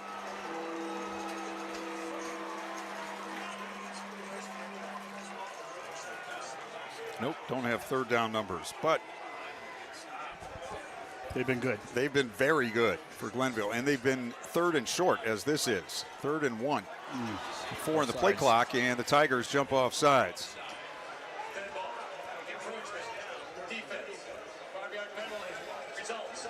So only the third penalty against Massillon for 15 yards.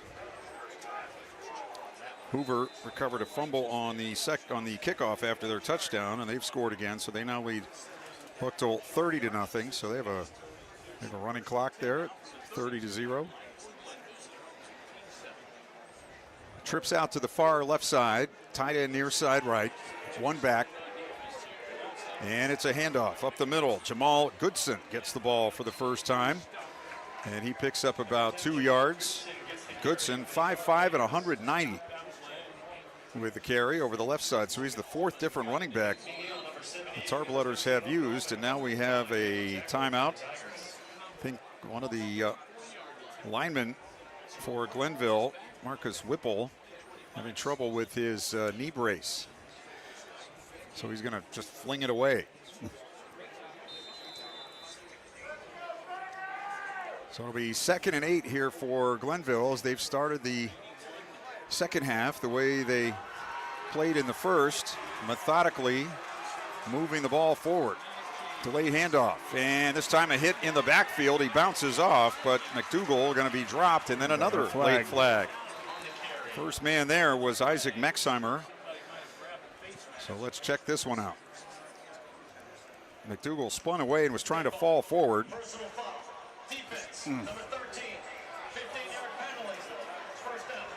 Got Logan Ullman with the penalty there. So that will give the Tarbletters a first down. Now to the 49-yard line. So not what the Tigers needed there. The first time they really stopped the run, and you get a penalty that shouldn't have been done there. Cardell Jones is here tonight, former Glenville standout. You may have heard of him. Here's the handoff, again up the middle, and again a nice gain for Devon McDougal. He'll spot him on the 46 of Massillon, and that's another 5-yard pickup on first down. The Tarbletters have used the first 3 minutes of the third quarter. They lead it by 12. Yeah, Massillon hosting Glen Oak next week. Yeah, I had a coach once tell me a pretty big school, you know, they'll have kids playing on Saturday, but Glenville has kids that are playing on Sunday. So it's a very big and talented group. Run up the middle. This time it's going to be Phillips bouncing it outside left, and he has another first down. Started up the middle, bounced it to his left, had some room over there, and has dropped right around the 40-yard line. So yeah, a gain of 6. All 4 of the running backs, very solid runners. You know, they lower their shoulders, they run, you know, over their pads and just pound in there. And if they find a little crease, they get the extra 2 yards. But yeah. Nelson goes to the far sideline to get the play and now comes back to the line of scrimmage. His team already lined up. Tight end right, wing right, receiver each way. One back, and it's a handoff up the middle. Phillips this time bounces it out to the right side and picks up 3, maybe 4 on the play. That's when you might see him just kind of lull the DBs here, and with their speed outside, might take a shot to the middle here. Under 8 minutes now in the third quarter. Clock ticking away. Again, they go with the wideouts to either side. Tight end right, wing left. And it's a handoff, running left. Phillips trying to turn the end, breaks a tackle. Going to be stopped short of the first down at about the 31-yard line. Another 6-yard pickup for Ramel Phillips, the senior, at 5'9" and 163. Third down, and again, 1 yard to go for Glenville. Yeah, Glenville's kind of coming out in a muddle huddle now. They're not huddling like they did before, so they're kind of on the line of scrimmage, ready to go a little bit quicker. Same formation, this time the running back behind the quarterback, and Phillips up the middle. I don't know if he made it. Now they're going to push the pile forward again, and they are going to give him the forward progress to the 29 for a first down. It was going to be iffy as to whether he made it. But again, a Glenville lineman came in from behind and pushed the pile forward. Yeah, great initial contact there by Massillon, but once again, just the strength up front by Glenville and just pushes the pile forward. First down and 10 for Glenville on the Tiger 29-yard line. They've had 2 long scoring drives tonight. They also had one that ended on a long pass. Back to throw. Nelson going to go deep far side for the end zone, and a diving attempt incomplete. Pass just overthrown, and a flag down behind the play. Pass intended for Sadler running down the far sideline.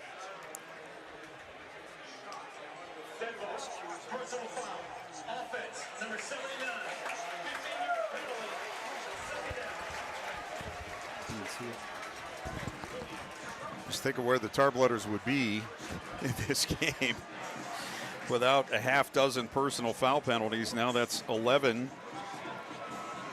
for 114. And we're halfway through the third quarter. Yeah, it's something for sure. They wanted.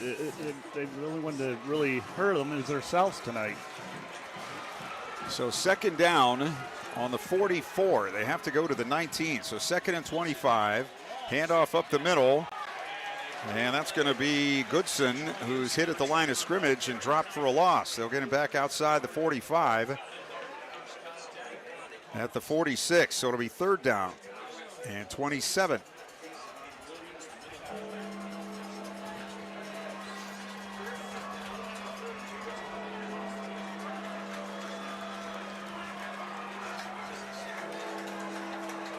Sadler and Hearn out to the left side. Lemon to the near side.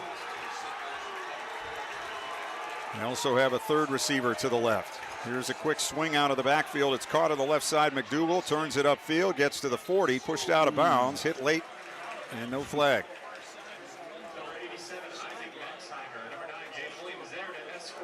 So that'll be 6 yards on the play to the 40. Going to be, let's see where they put him now, on the 38. So he got 8 yards, but it'll be 4th down and 21 or something like that. It's a long way. Lake now up on South Range, 42-13, as Anir Lemon comes in to punt. He only lines up about 10 yards behind the line of scrimmage, no rush. Lemon hits it high. That's the way it goes, right? Yeah. He's trying to get it in close and inside the 20, and he hits it all the way into the end zone. A couple of players engaging in the end zone, one for each team, but no flag there.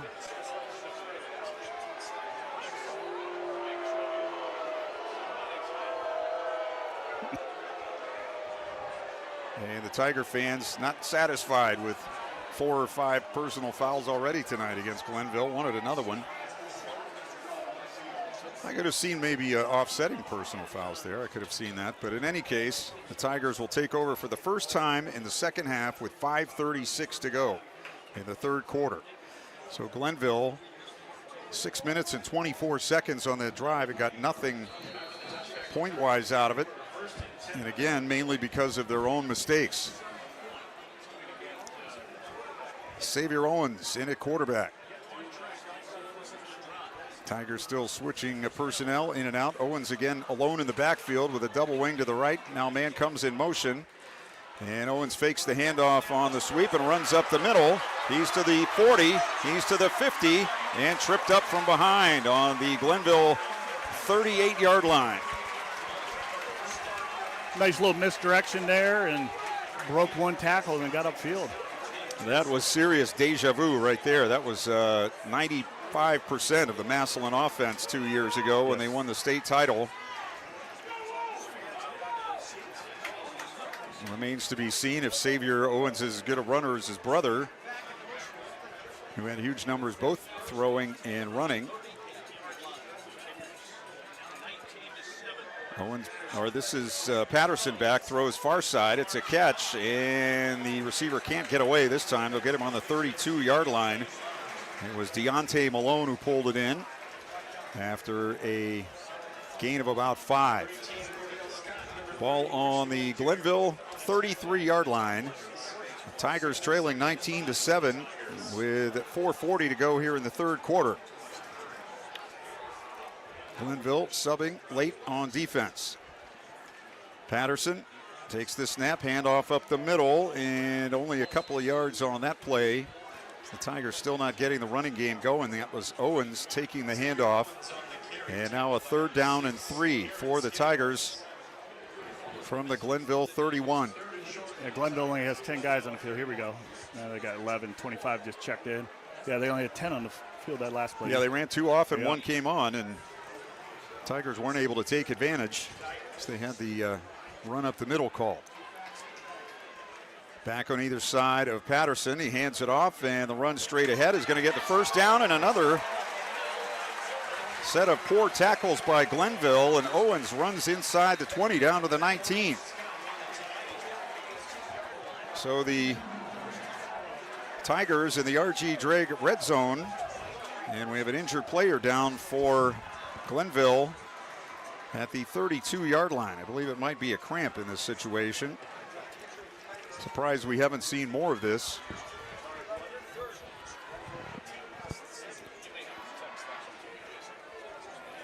Tigers on the 18. Again, that was a run up the middle, and they got a good push there and had a lot of blocking going straight ahead. But then after it looked like the play was going to get stopped, Owens just popped out the other side and nearly broke it.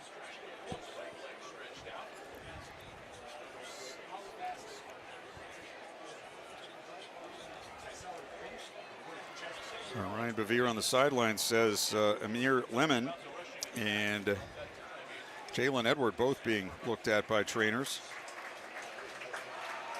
Louisville leading New Philadelphia now 10-0 in the third quarter, late in the third quarter.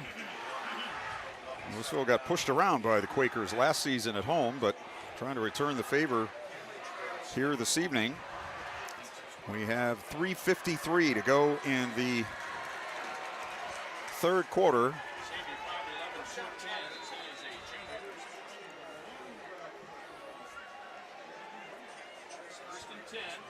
And the power formation. They'll run up the middle to the 16 and no further for Jaden Williams. So a couple of yards on that play.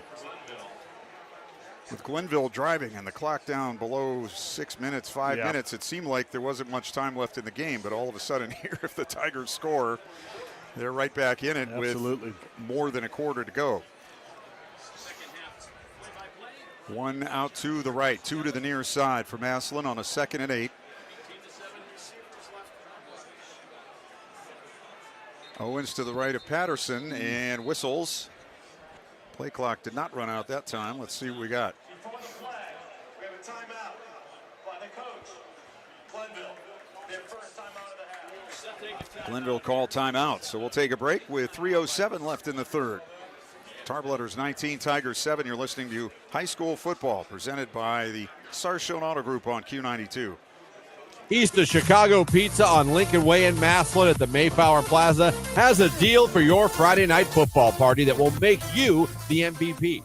On Fridays, only after 4 p.m., pickup or delivery, you can get a large 3-topping pizza with an order of garlic cheese bread and a 2-liter Pepsi product for just $24. Customers need to mention the Friday Night Football Special and Q92. Don't miss out on the chance to score a touchdown for your party. Call East of Chicago in Massillon now, 330-837-9944. This is high school football presented by Sarshone Auto Group on Q92 and the Q92 Sports Network. Selling world-famous Lurch donuts. Both teams used all their timeouts in the first half, I think, on offense. The Tarbletters here use their first of the second half because they had too many on the field. They had not enough a couple of plays ago and too many that time.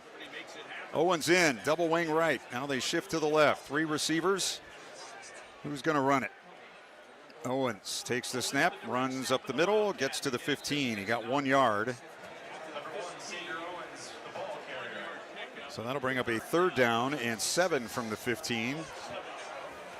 And the Tigers will bring the regular offense back in, I guess you could call it, with Manny Patterson, the quarterback.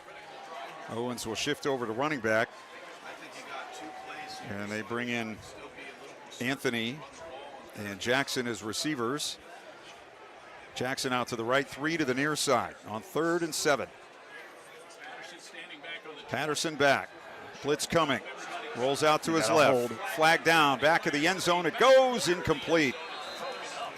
Pass intended for Jadis Thigpen. Well defended in the back corner of the end zone by Jalen Edward.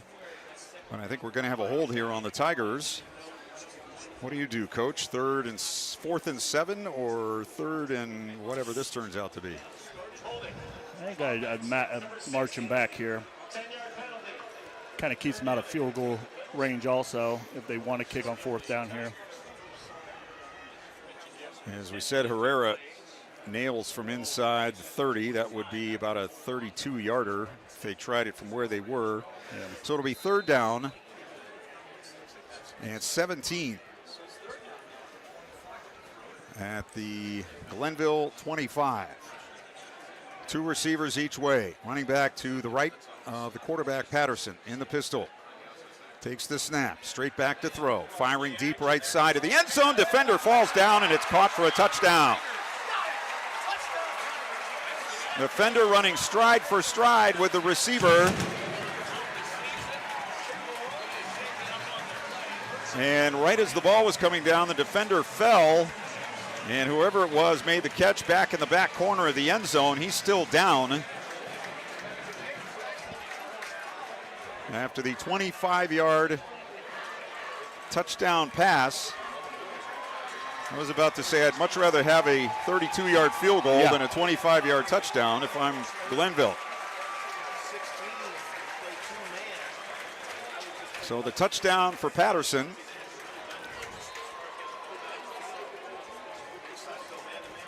Makes it 19-13.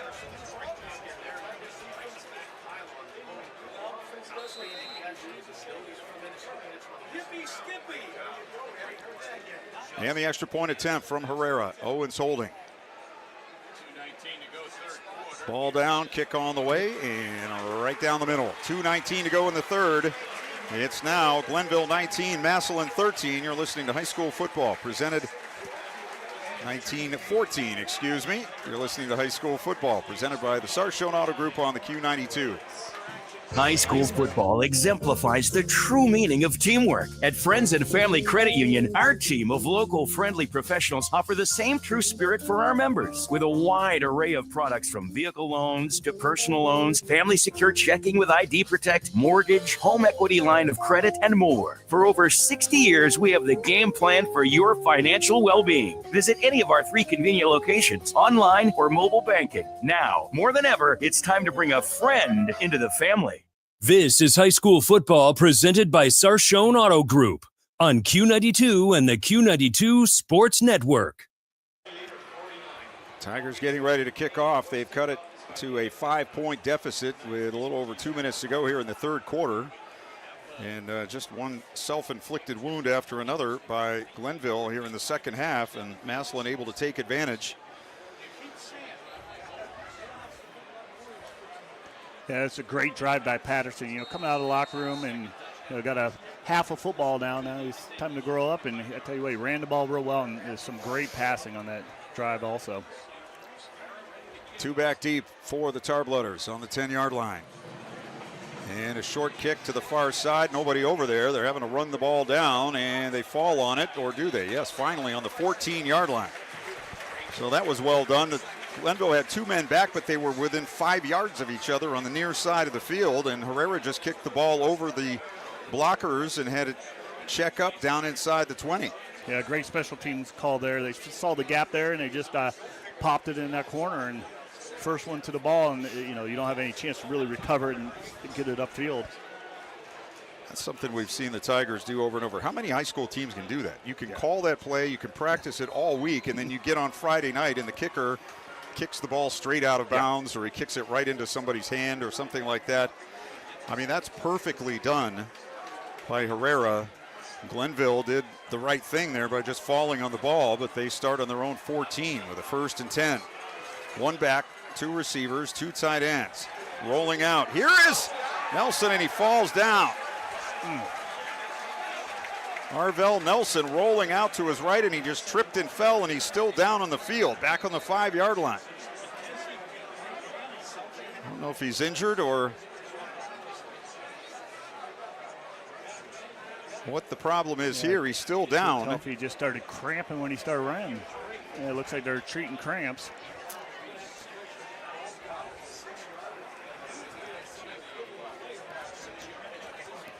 That's what we call the old sniper play. Yep. And they had a nice crossing pattern here. It was wide open.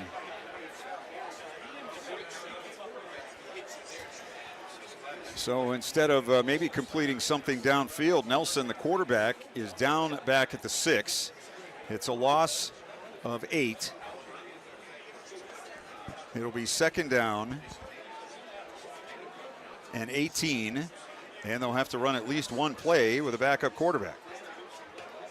So we have another delay. I'm hydrating. I don't know if they are or not, but I'm hydrating. Absolutely. In today's game, I mean, there's so many ways these kids should be hydrated during the week. You know, I have a young athlete at home, and it's drinking the water before the game all week, because you try to hydrate night of or during, it doesn't work. So, but they are some athletes, and they're doing a lot of running. But in today's world, you should be hydrated and ready to go. Even at the high school level. I mean, you don't see this in college or pros, and it's kind of even trickled down to high school. There's plenty of things to keep you healthy and hydrated. Stay away from the energy drinks. An endorsement of sorts there, reverse endorsement. Exactly. So from their 6-yard line,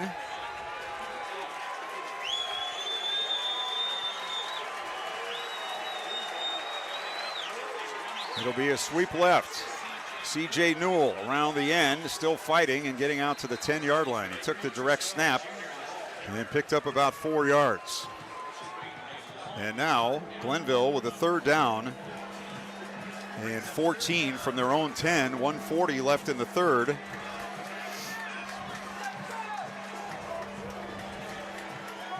And the Tigers take out a couple of big boys and bring in some more DBs.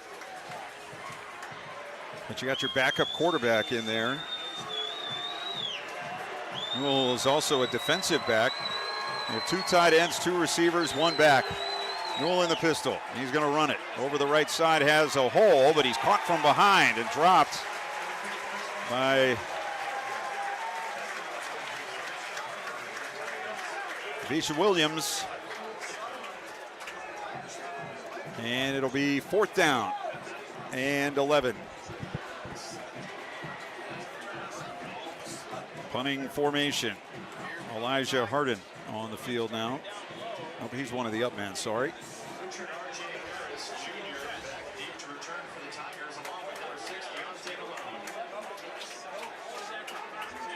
The return men for Massillon are on the Glenville 45-yard line. Now they're backing up a little bit, and the play clock's going to run out.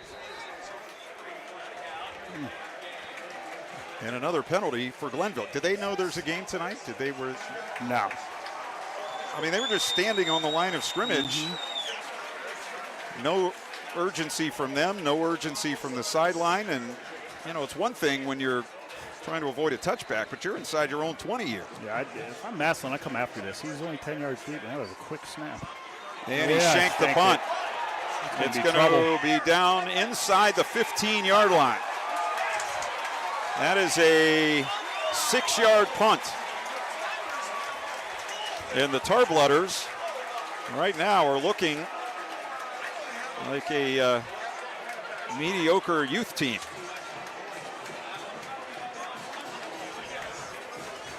Yeah, special teams here this last 2 drive. A great kickoff by Massillon, kind of pinning them deep, and then just a poor punt, a whole.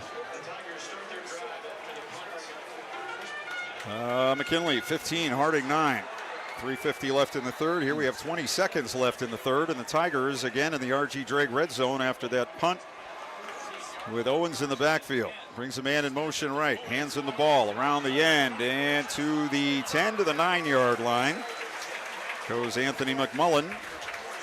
They'll spot him on the 10, so it'll be a pickup of about 4 on the play, and that'll be the last play of the third quarter. So Glenville on a platter have handed Massillon a chance to take the lead in this game, which they could do very shortly. We'll go to the fourth quarter. Glenville 19, Massillon 14. You're listening to High School Football, presented by the Sarshone Auto Group on Q92. The Q92 Sports Network is your home for the best coverage of high school and Mount Union football and basketball. Be sure you're following us on our social media. Just follow Q92 Sports on Facebook, Instagram, YouTube, X, and Threads. You'll know what games we'll be broadcasting week to week, and we drop photos and videos from all of our high school and Mount Union broadcasts. Be sure to follow Q92 Sports on Facebook, Instagram, YouTube, X, and Threads, and stay connected to the Q92 Sports Network. Massillon, are you looking for somewhere fun to pregame and celebrate postgame? Then head over to Erie Street Pub with their special football tailgate menu. You can indulge in shareable bundles of downright delicious wings, quesadillas, nachos, and much more. The homemade cinnamon rolls with cream cheese icing are absolutely to die for. They also have $3 domestics and a $5 drink of the month. Come be part of the excitement at Erie Street Pub in Massillon and mention this ad for $5 off your bill, excluding alcohol sale. This is high school football presented by Sarshone Auto Group on Q92 and the Q92 Sports Network. Glenville 19, Massillon 14, starting the fourth quarter, and the Tigers with a 2nd down and 6 on the Glenville 10-yard line, now working toward the scoreboard end at Paul Brown Tiger Stadium. 4 receivers, wing left, man in motion, fake handoff, Owens up the middle, and he's in for the touchdown.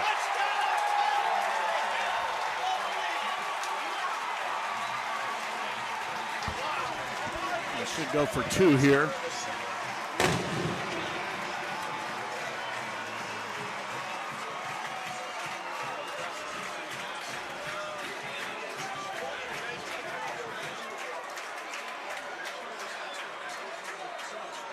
Let's see if they line up for 2. Looks like they will. Patterson coming in. The offense staying on the field. Hoover has finished off Buchtel 30-0. And Lake up 49-13 in the fourth on South Range. Here we've got another hour or so to go, as the Tigers looking to build on a 1-point lead. White goes in motion and he sets up out on the left side. Again, they go with the 4 receivers, and they took too much time. You got to have those plays, you know, you run those, you rep them. You know what your 2-point play is going to be before you get into the do we know, huddle. Did we see any delay of game penalties last night in the Central? Not that I can think of now. Massillon took a timeout before the penalty. Took a timeout. So each team with 2. Looks like Coach Moore was kind of arguing that they set the ball, but you should have that play ready to go. I've always, Urban Meyer's always said they have 5 plays when they get inside the 5-yard line. You just call a number out and they're on the ball. So the defense can't make any adjustments, anything that way. So, and you got to have your 2-point play ready to go. You know, I don't know how they, you know, if they set the ball quickly or not, or started the play clock quickly or not, but one of the receivers was lined up on the wrong side and he had to cross over to the left to get set up. So, and once again, they're high school football players, and it'll happen.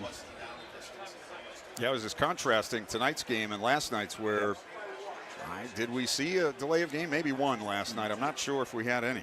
I don't think we saw any personal fouls that I can remember. So.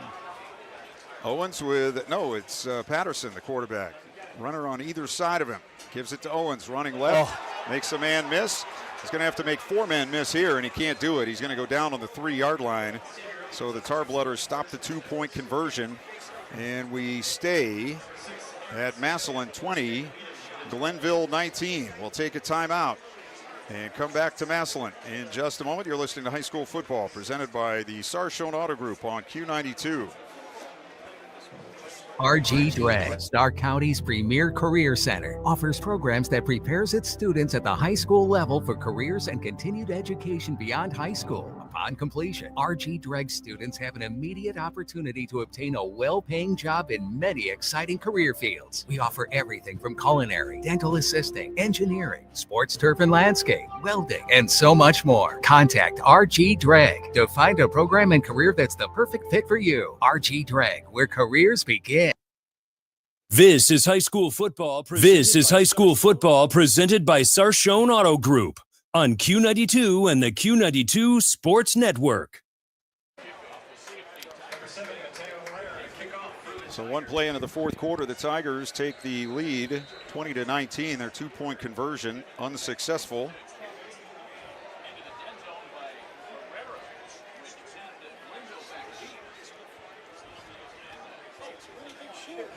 17-0 Louisville over New Philadelphia, and here the kickoff is deep and taken inside the 5 to the 10 to the 20, out across the 22, maybe the 23-yard line by London Hearn, and it'll be 1st and 10 for Glenville. They were dominating things. The crowd was quiet. They took the second half kickoff. They drove over 6 minutes, got into Massillon territory, but then the penalties started, and since then it's been a disaster. Yeah, absolutely. For Glenville. Yeah, a bad personal foul, brought them back. Quarterback, cramping up. Special teams for sure have been bad. 2 missed extra points tonight. The short kickoff. Bad punt. Yeah, it's been a disaster since then, so we'll see what happens. As Nelson not yet back in the game, and they run it up the middle and only get about a yard. So their starting quarterback is out. We've seen that before. And it will be 2nd down and 9 from the 24. Trying to see who the quarterback is.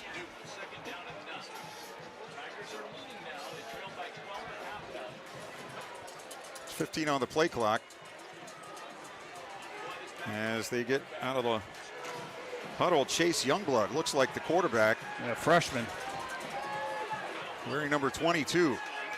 See if he can do the Doug Flutie thing. And a whistle and a flag and a false start. Wow.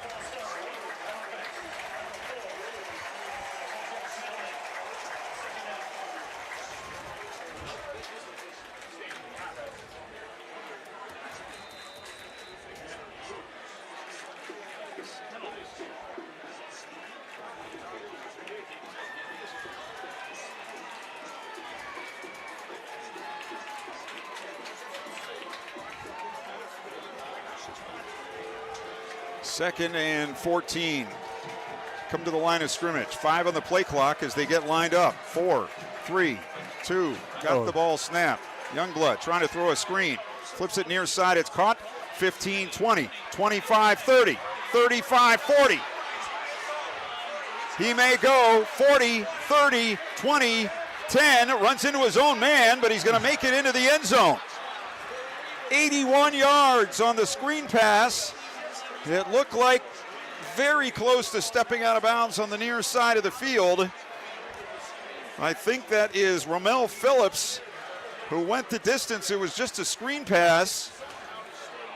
Phillips made the catch, started upfield, got a couple of blocks, and nearly was tackled by his own man inside the 5-yard line, but was able to get it into the end zone.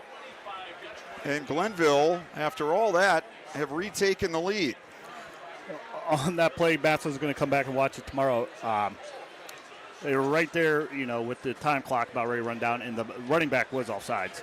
He was in motion. He moved a little bit, so it could have got caught. And it looks like Coach Moore is down there, maybe explaining it to the official right now, but he got a little break there. But Phillips, who scored the touchdown, stayed down, and he's suffering a cramp now, and he made it about 5 yards toward the far sideline and went down again. So he's being treated.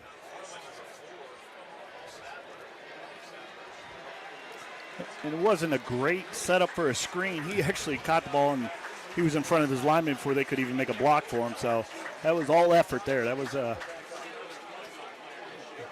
nice run. So that makes it 25 to 20. I imagine they're going to go for 2 here.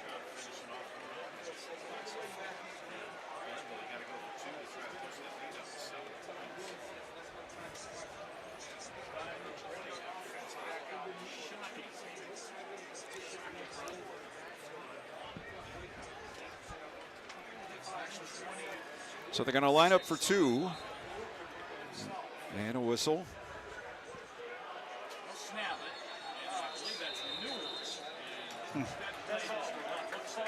And a false start.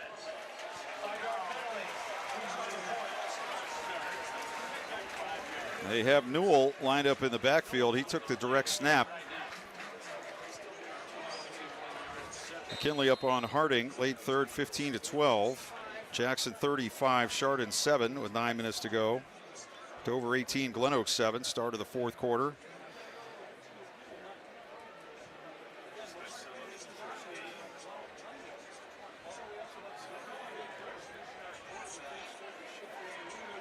McKinley up now 22-12 on an 83-yard run. So a 2-point conversion from the 8-yard line. It's going to be a throw out to the far sideline. He goes up and made the catch. Wow. That was Nelson, I think, the quarterback. Or maybe it was 19, which is Joe Saffold, the St. Ed transfer, who made the grab there for the 2-point conversion. And Glenville now goes up 27-20 on a perfect throw there by C.J. Newell with 10:26 to go in the fourth quarter. Glenville back on top, and we'll take a timeout. You're listening to High School Football, presented by the Sarshone Auto Group on Q92. Go back and relive all the action with Q92 Sports on SoundCloud. Whether it's high school or University of Mount Union football and basketball, we've got you covered from 2016 through today. Catch every thrilling game and heart-pounding moment anytime you want. Q92 Sports is your go-to for local sports action. Find us on SoundCloud at Q92 Radio, and don't forget to stream all of our games live on Friday night at Q92Radiosports.com. This is high school football presented by Sarshone Auto Group on Q92 and the Q92 Sports Network.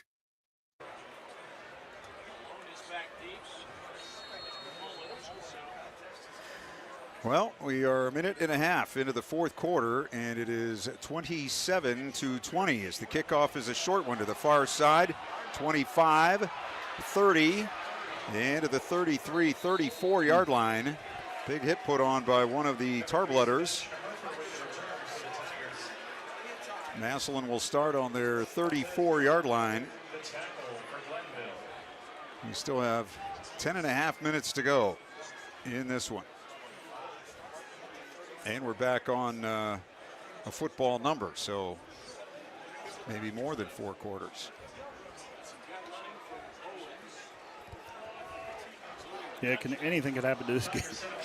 Seen a little bit of everything. Through 3 quarters, Glenville 261 to 171 in total yards, 114 to 94 passing, 147 to 77 rushing. I believe Owens is in the backfield. Throws it to the near side. It's caught. And another missed tackle. And down the sideline. That is George Rivera who makes the catch. Rivera, a sophomore. As Owens just straightened up and flung it to the near side. And another missed tackle by Glenville defender. Sets up a big Massillon play. And they're on the Glenville 42. Another nice pitch and catch by Massillon.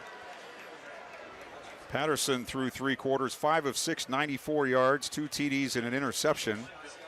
As he's in there now, play action. Again, throws near side, caught. And it's a tackle immediately. Deontay Malone goes down in the 35. In the arms of Jordan Johnson. That is a pickup of 7. 2nd and 3 for the Tigers. And now they're going to the air. Patterson with Owens to his right. Receiver each way, wing left. And they try to get Glenville to jump. Now look to the near sideline for the play. Still 10 on the play clock. Ball snapped back, hand to Owens up the middle, breaks a tackle into the secondary with a first down to the 25-yard line. 10-yard pickup for Xavier Owens. And the Tigers right back on the march.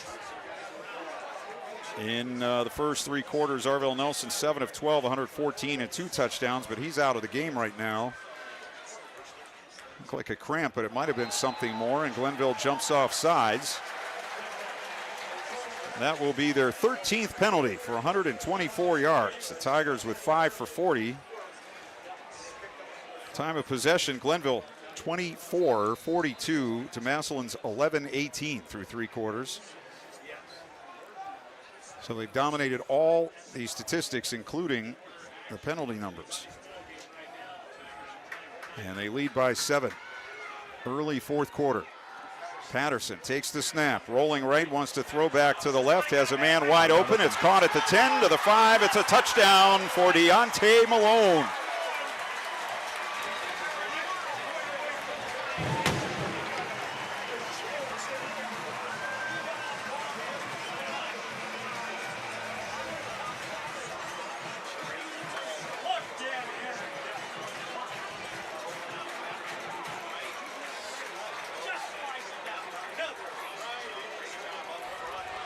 That was a pretty play.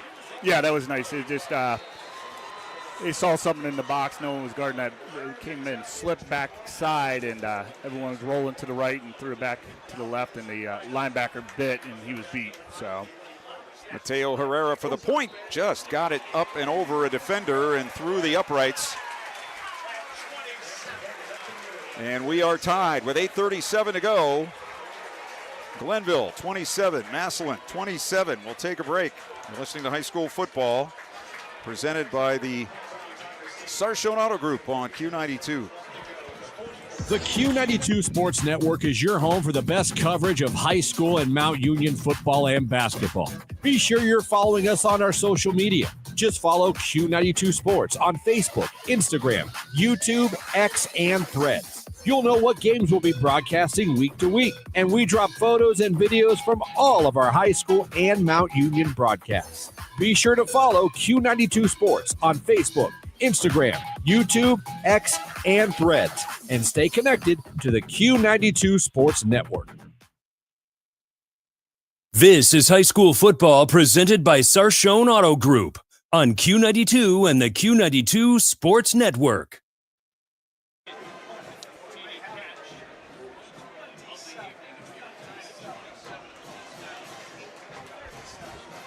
Tigers getting ready to kick off. Looks like they might be a man short. Let's see.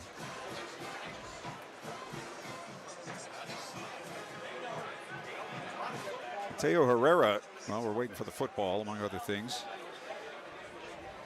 Mateo Herrera got hit, I thought, on that last extra point. He was down. They had to pick him up. Might have had a man blocked into him. In any case, he's still flexing that right leg. This time the Tarblooders with 3 back on the 5-yard line. They have 3 at the 35, and they have 5 up near midfield. Herrera's kick, a high one. Going to come down inside the 5 again, but a flag. And I believe the Tigers were offside. So our... Seen that twice tonight. 19th penalty of the game tonight. So we've had a couple of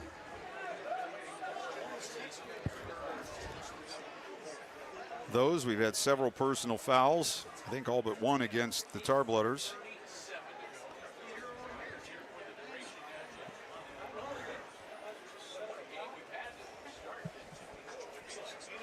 One thing you can be sure of, if you're coming here for a game, especially a game against a big opponent, bring a snack with you. Yeah, feels like a TV game. Yep. Yeah, consistently always the last game to end in the county. Yeah, now Glenville just made a switch back there. They moved up to the 15-yard line, and there comes the return from London Hearn. Coming near side, around the corner, 20, 25, 30, 35, and out to close to the 40-yard line. So a nice return by Hearn. Yeah, they switched Hearns up there at the last second. They switched the return guys, so they're trying to stay away from them. One man slow to get up. That was the Anthony Crittenden, but he is up and headed off the field to the far side. So we have 8:29 to go. And back in the game comes Arvil Nelson, a Glenville quarterback who went down with a cramp, fell down on his own at his own 5-yard line, which led to a punt out of the end zone that went about 3 yards and a Tiger touchdown. But Nelson back in there. One running back, one wing, and they'll hand it to him, and he's going to be hit for a loss. Back on the 35-yard line. I don't know if the Tiger defensive people knew that Nelson was coming back in. They charged that one like they were sure there was not going to be a pass. Yeah, for sure. And it looked like a little bobble on the handoff there. Not a clean exchange. And they lost 6 yards on that play, back to the 34. So 2nd and 16. Nelson, 7 of 12, 114 yards and 2 touchdowns. 8 on the play clock. They get 3 bunched to the far side, 1 near side left, 1 running back. Nelson back to throw, setting up. Now he's under pressure, flag down. So this one's coming back as Nelson heads for the sideline and goes out of bounds on the 45-yard line. So a hold against the Tarblooders as their nightmare second half continues. yeah, that was definitely holding in there on number 3, Chris Newell. He actually brought him back away from the quarterback and he threw his arms up, sort of like the linemen do. But yeah, that was definitely a hold. Got a punch. Got a punch as a running back, not hold. So now how far do they have to go? 2nd and 26 from the 24-yard line. We have 7:38 to go. So it's all but one play. The long screen pass touchdown for Glenville. Other than that, in the second half, it's just been a comedy of errors. Man comes in motion. They hand him the ball on the sweep, turning it up. 32-yard line. Crittenden goes out of bounds. We got Chase back at quarterback that last play. Freshman. 22, Jared Lorenza. First one that comes to my mind. He was a good one. So 3rd down now. They got nice yardage on that play, but it's still 3rd down and 18 from the 32. Clock running. 7 minutes to go. Glenville and Massillon tied at 27. They're not going to get this off. 6 on the play clock as they stroll up to the line of scrimmage. And they have to call a timeout. 6:48 to go. Tigers and Tarblooders tied at 27. You're listening to High School Football presented by the Sarshone Auto Group on Q92. Go back and relive all the action with Q92 Sports on SoundCloud. Whether it's high school or University of Mount Union football and basketball, we've got you covered from 2016 through today. Catch every thrilling game and heart-pounding moment anytime you want. Q92 Sports is your go-to for local sports action. Find us on SoundCloud at Q92 Radio, and don't forget to stream all of our games live on Friday night at Q92Radiosports.com. This is high school football presented by Sarshone Auto Group on Q92 and the Q92 Sports Network. Tied at 27 here with 6:48 to go. Jackson up on Chardon 35-13, South 36, Field 13, Dover 18, Glen Oaks 7, McKinley 29, Harding 12, Smithville 3, Tuslaw nothing, Lake 49, South Range 13. 3rd and 18 for Glenville. From their own 32, Nelson in there, but whistles.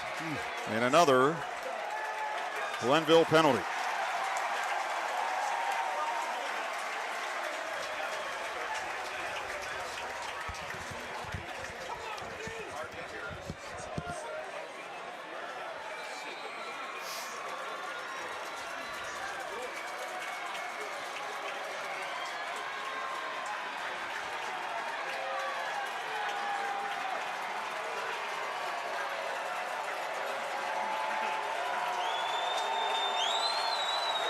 Well, we know what the decibels are from the scoreboard, but we don't know the distance here, so we'll have to count it off.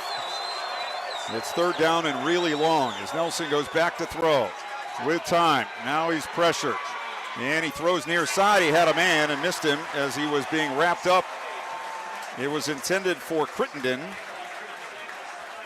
who was wide open on the near side of the field, but Nelson was being hit as he threw the football, and he couldn't get it on target. Nelson again slow to get up, as he lost his helmet on that play, and he'll go off, still struggling with that cramp. And now the Tigers are going to get the ball back with 6.5 minutes in a tie game.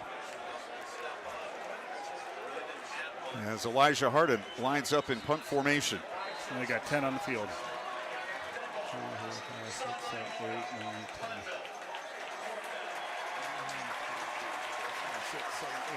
10.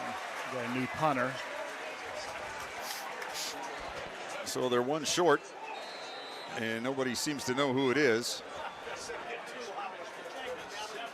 Now they're going to get the 11th man on. I don't know if he's normally the man, but they're going to have to tell him where to go. So maybe that man is injured. We'll see. Here's the snap. No rush. Punt is away, and it's a nice kick, a high spinner, and they're going to let it go inside the 35, inside the 30, inside the 20, and down at the 19-yard line. So you got to field that ball. Only one back there, and he didn't field it. And that's going to be a 54-yard punt and no return. So the Tigers will start on their 19-yard line with 6:27 to go.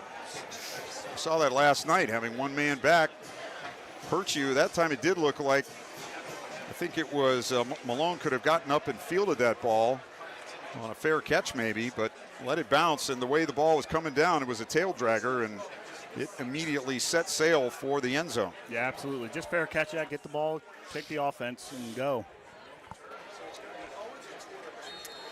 First and 10, Tigers on their 19. Xavier Owens, the junior, will be the quarterback. It looks like, nope, he's going to be the running back as Patterson is in there in the pistol. Owens to his left, wing right, tight end left, two receivers. Handoff, Owens starts up the middle, bounces it outside, breaks a tackle, leaps over another tackler, and he goes straight for the sideline and out of bounds on the 35-yard line. And how many of the Tigers' big plays tonight have come after missed tackles by Glenville defenders? Yeah, that was a great run there. Kept its feet going and really, really nice. 5'11", 210. You got to hit him about halfway up. Yeah. Or a little bit below that. Here is Owens again up the middle. Finds a seam running right and gets across the 40 to the 41. So 6 yards for the Tiger running back. He had 73 yards on 13 carries through 3 quarters. 43 of that was on one play. And he set his team up with a 2nd and 4. 5:50 to go. Tied at 27. Up the middle it goes. And this time it is McMullen taking it to the 44. That's going to leave him a yard short of the first down.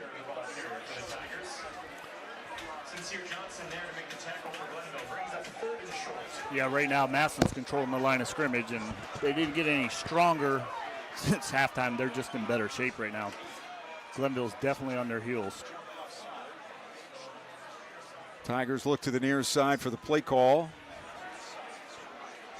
Still 12 on the play clock. Patterson takes it, hands it off, and it's a first down as they run it left. McMullen to the 46. He needed 1, he got 2. And the Tigers will have a fresh set of downs with 5:08 to go. The clock will start when the chains are set.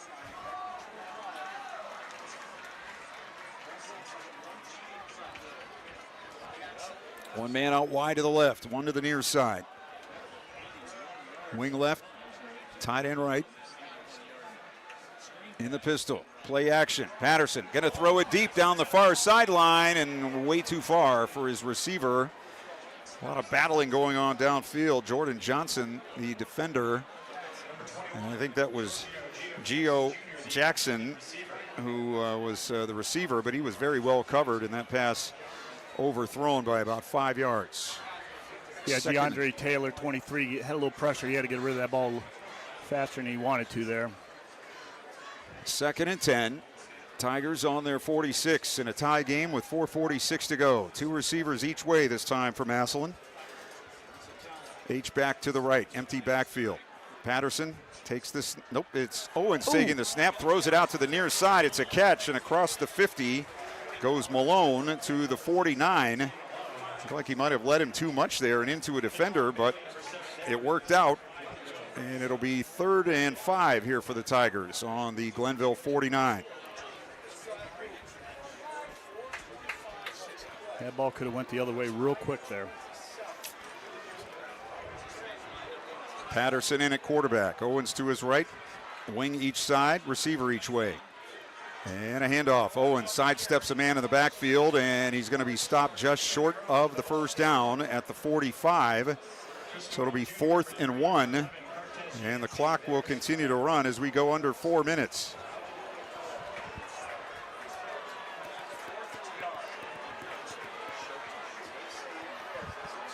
Arlington leading Warrensville Heights 20-0 in the 4th. All the bigs are up there now. I don't see anything going to be. Again with the double wings and a receiver wide to each side. They look to the near side for the play. Down to 3.5 to go. 3 on the play clock. Snap back. Give to Owens. Lowers the shoulder, lowers his head. Well, let's see. We'll have to unpile.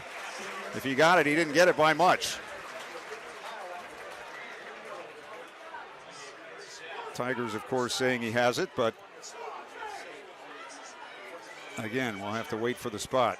Players unpiling still. And they put the ball down, and I believe they're going to have to bring the chains in. So this is a pretty big measurement. If he had to get to the stripe, I don't know if he made it. Let's see. 3:25, clock stopped. 27 all is our score.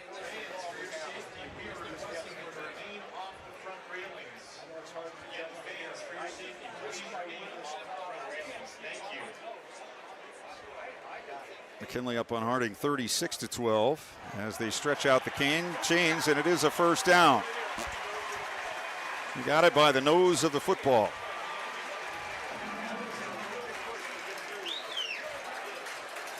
I couldn't find the yellow line on that play.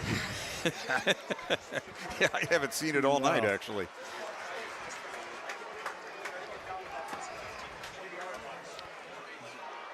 So Glenville getting a big man on the field. Let's see how many they have now. 3, 6, 9, 10, 11. As the Tigers with a 1st and 10. Owens at quarterback.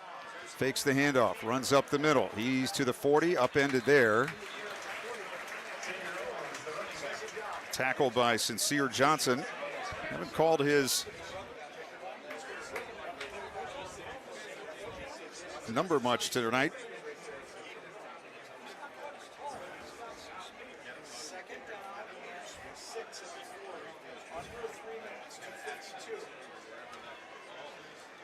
Second down and 6. Man in motion left. Handed the ball on the sweep, and it's McMullen who's upended. This time he's going to be a yard short of the first down. Down to the 35. It'll be 3rd and 1. He's a little shaken up after the play. He took a pretty good shot in the thigh board. Yeah, he had to hobble off the field. So the Tigers will come out with a 3rd and 1. They're the ones getting the 3rd and shorts here in the second half after it was Glenville all through the first half. Double wing to the right. Receiver each way on 3rd and 1. Handoff.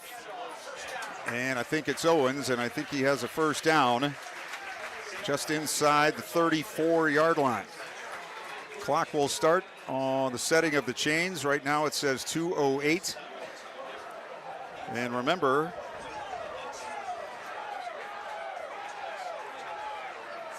Tigers with a very good place kicker in Herrera if they can get it inside, say, the 20-yard line. They'll look to the near sideline. Patterson in at quarterback. He has Owens to his right. Wing each way, receiver each way for the Tigers. 1st and 10 on the Glenville 34. Play action. Patterson going to look near side, throws, caught, and another missed tackle. 25, 20, 15, and down at the 14-yard line is Dante Malone. 19 yards. And I think as Malone is still down, and we can guess what that's about. So we'll have a stoppage here with 1:31 to go. And I think the Glenville DBs have taken a collar tonight. They are 0 for as far as making tackles on the receivers. I don't think the first man has made one tackle tonight, and it's cost them, in that case, 15 yards basically, and it's happened time after time as this game has gone on. And it started in the first quarter, in the second quarter, and has not stopped. We're tied at 27 with 1:31 to go. Massillon was down 19-7 at half. Glenville came out to start the second half and took the first 5.5 minutes off the clock, but penalties disrupted the drive.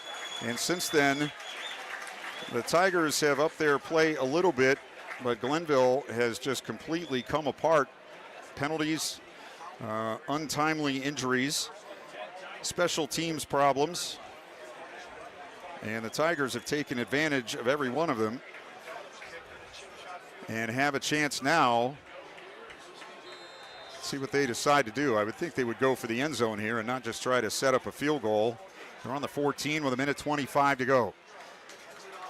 Handoff, Owens running right, takes it to the 12 for a couple, and the clock will continue to run. We'll be under a minute when the next play is snapped. And another player down. That is Owens, I believe, who is down on all fours at the 12-yard line. He's had a busy second half.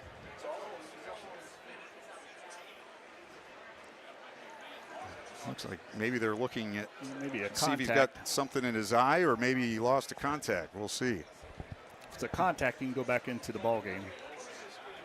I did not know that. Yes.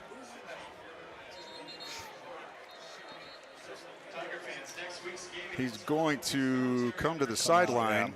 The Tigers are huddled up out there at the numbers with 1:10 to go. And they'll have a 2nd and 8 on the Glenville 12. With 1:09 to go. Clock is running. Both teams with timeouts. Massillon with 2, Glenville with 1. Patterson hands off up the middle to McMullen, and he gets only to the 10-yard line. So it'll be 3rd down and 6. And we're at 52 seconds. Clock running. Owens comes back in, and McMullen is going to have to hobble off the field, or at least he wants to. The bench said, no, you're still in. Yep. So he goes back to the huddle. Now so you got to get one off. Will come off as Owens went back in. 18 on the play clock, 33 on the game clock. Nate Moore, with 2 timeouts remaining, is going to let it run down and takes a timeout with 4 on the play clock, 20 on the game clock. So the Tigers will have 1 timeout remaining. This is all speculation. What do you think is the strategy? Is he just setting up a field goal? Does he want to come up with the perfect play to maybe get 6 here? You have a chance of turning it over in that situation. There's a few things you can do here. You can try to field goal on 3rd down. In case you get a bad snap, you get another play. Or, you're just trying to set the ball up where the kicker wants it. And I think they're trying for the 3. So he might just be trying to, with it, calling a timeout with 4 seconds left. He's probably not going to kick it here on 3rd down.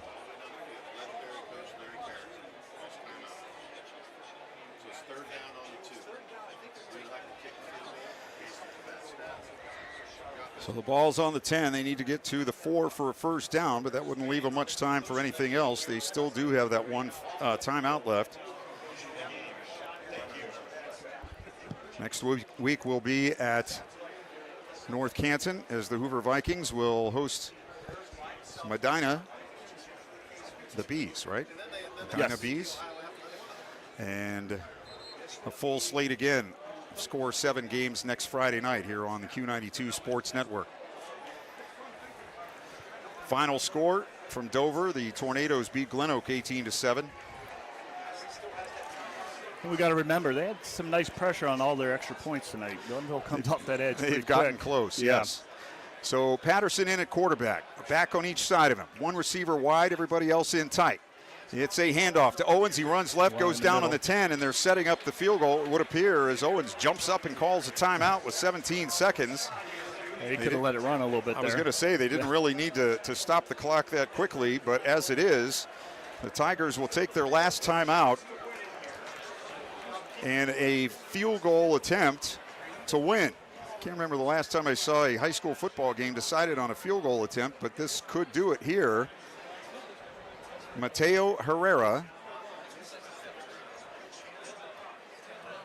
has made all 3 of his extra point attempts tonight. The point short for Massillon was a failed 2-point conversion. That's why they're on 27. Last year, 55 of 58 extra points, 6 of 8 on field goals, 5 of 5 inside the 30. And this is going to be a 27-yarder right in the middle of the field. That's why they had Owens run to the left to put the ball in the center of the field.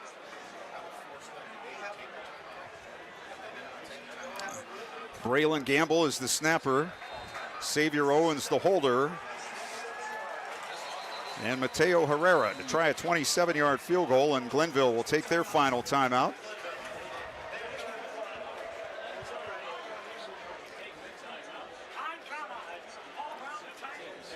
So Herrera will have the opportunity to win it here. Just a junior. McKinley up on Harding 36-19.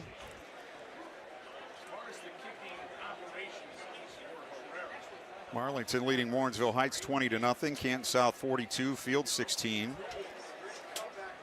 Louisville 24, New Philly nothing. That's a final. East Canton beat Chippewa 38-0.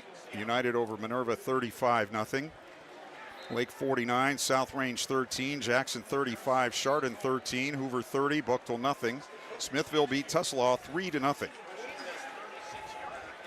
Smitties. I don't know if there would have been mud there, but that sounds like a score from a game dominated by mud. Yeah. Herrera for the field goal to win this ball game from the 17, 27 yards, right in the middle of the field. We're tied in the final moments. Yep. The kick is blocked. It is blocked and picked up by Glenville. Running it up the far side to the 40, to the 50. Owens chasing to the 40, and he's down at the 25 with 6 seconds to go. What a play by Owens. What a block by... We got about 6 guys cramping right now. Yeah, I see at least 3 over there, one on the field and the other couple right over the sideline. And so the block, the ball just bounced up into the arms of one of the Glenville players, and he ran it back down the far sideline, and they're going to put him down on the 25-yard line. So they have no timeouts. They're on the 25. With 6 seconds, you basically got to go for the end zone here, I would think. Yeah. What's your best play? And Glenville's offense has not done anything here in the second half. Nelson has had problems with his leg. He's been cramping up. And their touchdown here in the second half came on a screen pass that went the distance for a touchdown.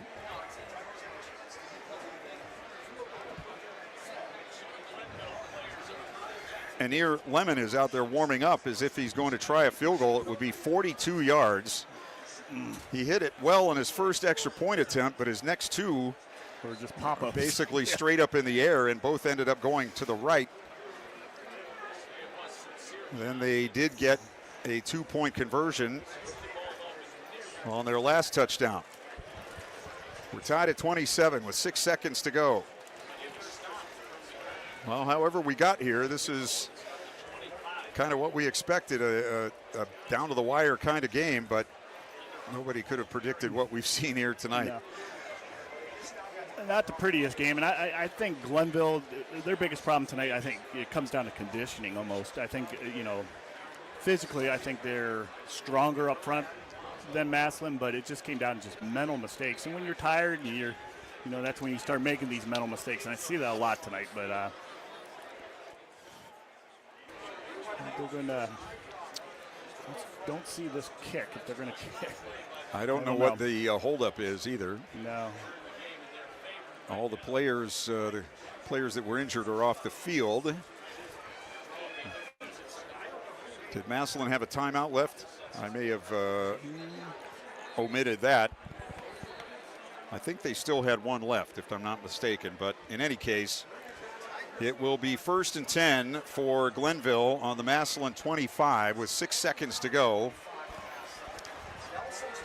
They had the kicker out there earlier, but now they're going to line up for an offensive play. One play with 6 seconds to go in a tie game. Back to throw. Empty backfield, whistles and flags, and a false start. I mean, it had to be, right? Absolutely.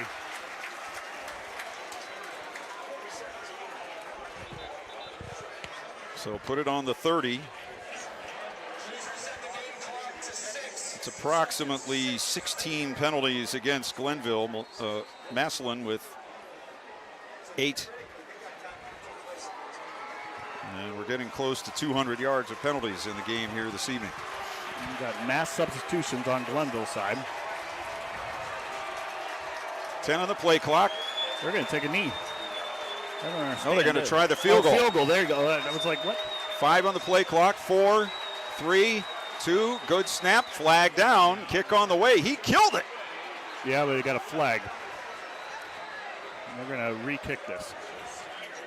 Apparently he missed it. The only signal was touchback-like.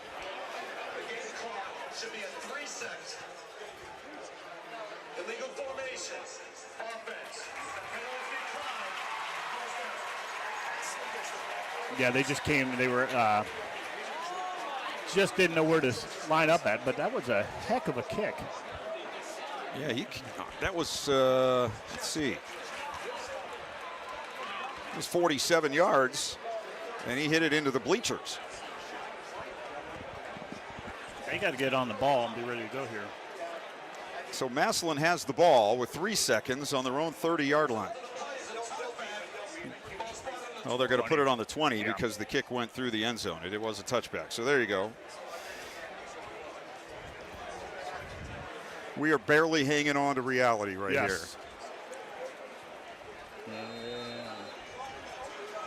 Tigers from their 20, and they're possibly short a man. Nobody's got any timeouts left. And people yelling at people on the sideline, and nobody thinks they're the one to go in. But finally, Beach Williams will go in, and they're just going to take a knee.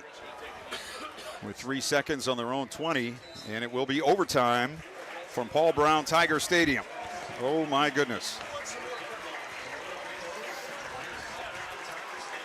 Well, I hope you've enjoyed it so far. We got lots more to go as we will come back for the overtime in just a few moments. Right now we can tell you from Paul Brown Tiger Stadium at the end of regulation, Glenville 27, Massillon 27. We'll come back for the overtime after this break. You're listening to High School Football, presented by the Sarshone Auto Group on Q92. The Q92 Sports Network is your home for the best coverage of high school and Mount Union football and basketball. Be sure you're following us on our social media. Just follow Q92 Sports on Facebook, Instagram, YouTube, X, and Threads. You'll know what games we'll be broadcasting week to week, and we drop photos and videos from all of our high school and Mount Union broadcasts. Be sure to follow Q92 Sports on Facebook, Instagram, YouTube, X, and Threads, and stay connected to the Q92 Sports Network. Go back and relive all the action with Q92 Sports on SoundCloud. Whether it's high school or University of Mount Union football and basketball, we've got you covered from 2016 through today.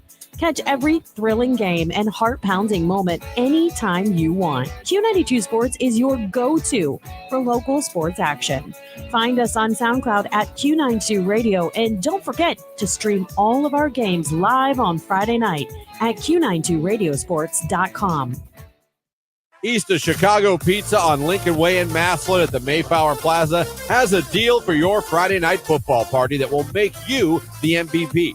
On Fridays, only after 4 p.m., pickup or delivery, you can get a large 3-topping pizza with an order of garlic cheese bread and a 2-liter Pepsi product for just $24. Customers need to mention the Friday Night Football Special and Q92. Don't miss out on the chance to score a touchdown for your party. Call East of Chicago in Massillon now, 330-837-9944. This is high school football presented by Sarshone Auto Group on Q92 and the Q92 Sports Network.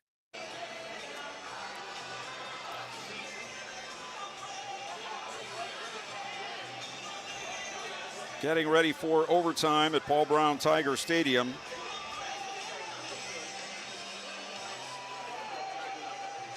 We're tied at 27.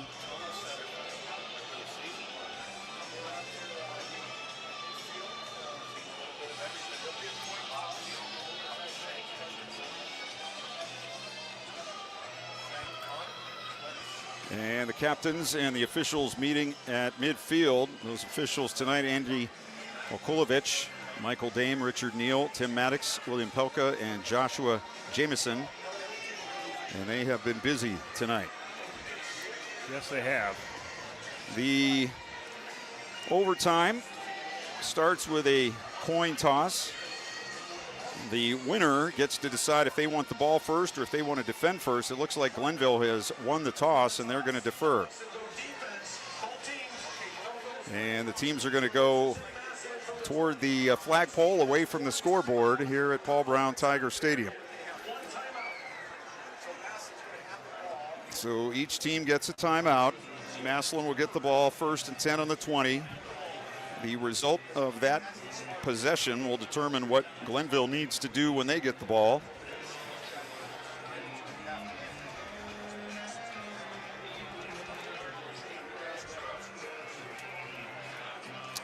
Can you score defensive points on an overtime? Guess I should have brushed up on this in the offseason. Stats through the fourth quarter.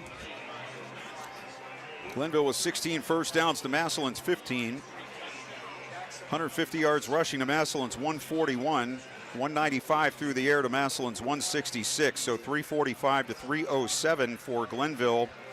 They had 223 at halftime. So they have 122 yards in the second half.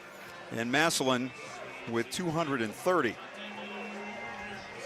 Penalties, 18 for 154 for Glenville, 6 for 45 for Massillon. Glenville winning the time of possession battle as well, 28-25 to 19-35, but we're headed to overtime where the clock is not a factor other than the play clock.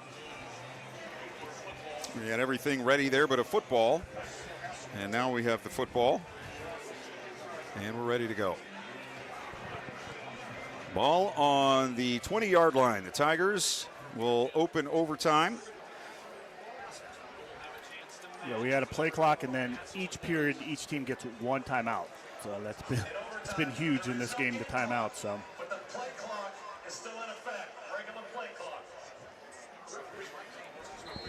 All right, Xavier Owens is in at quarterback. Two wings to the right, two receivers close to the left. One split out to the right. Fake handoff, run up the middle. Owens to the 15, still pushing and down to around the 13-yard line. Lead block for the Tigers by Marcus Garner. 6'3" and 285. McKinley now pulling away from Harding, 43-19 with 5.5 minutes to go. And Renzi Parnell's first game as head coach of the Bulldogs. Same formation. Second down and 4. Fakes the throw. Now he's going to run, and he's going to be hit and dropped in the backfield. First man there was Aaron Scales, senior defensive back. And that's going to push him back to the 17-yard line and set up a 3rd down and 7. We're in overtime at Massillon. The Tigers and Cleveland Glenville tied at 27. Tarbletters led at halftime 19-7. Just had a disastrous last quarter and a half with penalties and poor special teams play, etc. They get out a big lineman. They take him to the far side and bring in an extra defensive back. 4 on the play clock. 3, 2, 1. And they just got it snapped. It's a pump fake and a throw for the end zone. Patterson throwing, and it's incomplete. Pass down the near sideline for Jadis Thigpen. And it'll be 4th down, and the Massillon field goal team will come on the field. It will be a 37-yard attempt for Herrera, who had a potential game winner in the final 20 seconds blocked. They've been close all night, and that time they just crashed the Tiger line and blocked it right up the middle. They've been close off the edges with their speed. And here it's going to be Owens holding. And Aaron Scales, number 6, got the last one. 24-yard line. 34-yard attempt. And they're Kick off is again. blocked, and they got it again. Just all Ball over on the them. ground, and the Tarblooders fall on it at the 30. And again, they came right up the middle and got the block. That was a no-doubter. And now Glenville with a chance, starting from the 20. Any points they get here will end this game. Yeah, they almost took that ball off the tee. They had 3 guys there. I'm not sure who ended up getting it, but that's been a huge part of the game for Glenville tonight. So the special teams come up big here in the last part of this game after they had struggled all night. Marvell Nelson at quarterback. Ramel Phillips, the running back. He'll get the handoff up the middle to the 18, maybe the 17-yard line. Running straight ahead. Pickup of 3.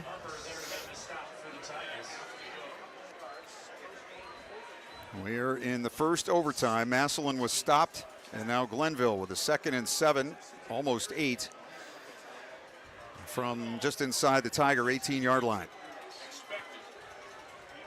Glenville has had problems getting out of their huddle and getting to the line of scrimmage all night. They had to use all their timeouts in the first half, then had a couple of delay of games, and they've had the same problems in the second half. Now 5 on the play clock. Nelson takes the snap, hobbles toward the line of scrimmage, still running, and he's into the 10-yard line, and he's close to a first down. Yeah, they just get in that pack there, and it's another 3 or 4 yards, it seems like. They just drive and go forward. Nelson limping toward the line of scrimmage with the run. More of a hobble than a run, but he got close to a first down. He's going to be about a half yard short. So it'll be 3rd and short. He had another one go off the sideline there. He would have been better off if he laid down on the field so they can get the subs in.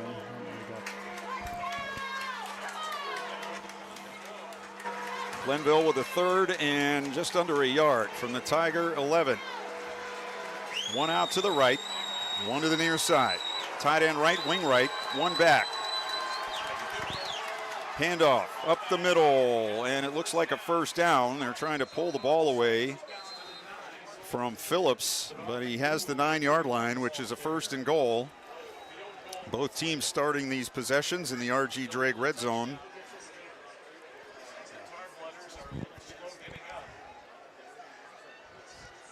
They only had 10 guys on the field there. That should have been. That's another thing they've had problems with tonight. They've had 10, they've had 12. I'm not sure how they lined up, but that would have been should have been a legal position. One of the Tarblooder players is down now, one of the linemen. And does not look like it's a cramp. I don't know what it is, but in any case, we have a lineman down. So that will delay us some more as we are creeping up on the 10 o'clock hour. And nothing has been decided. It's 27 all in the bottom of the first overtime. Massillon could not get a first down. They had their field goal attempt blocked. Glenville starting on the 20 got a first down to the 9. And that's where they'll be when the next series of downs starts.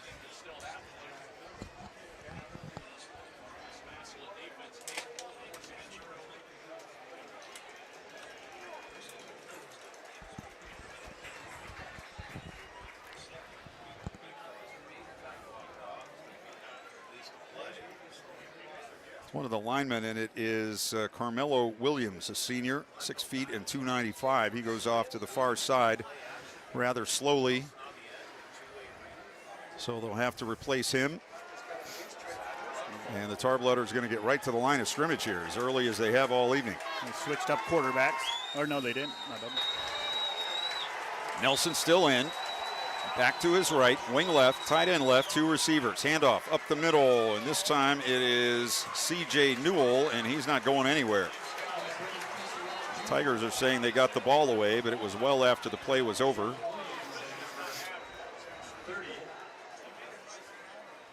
And let's see where they put the ball down. They put it on the 11, so he lost 2 on the play. Yeah, Williams is back in the game up front.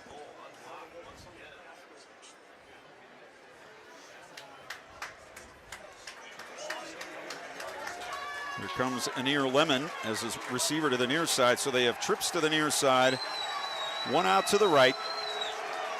And Nelson, play action, throws over the middle. It's a touchdown.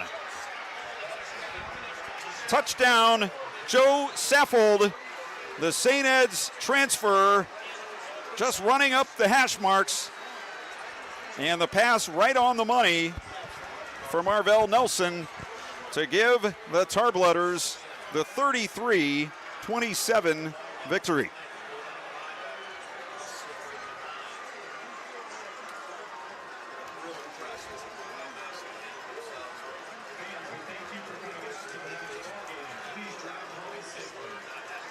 The Tarblooders celebrating on the far side. The Tigers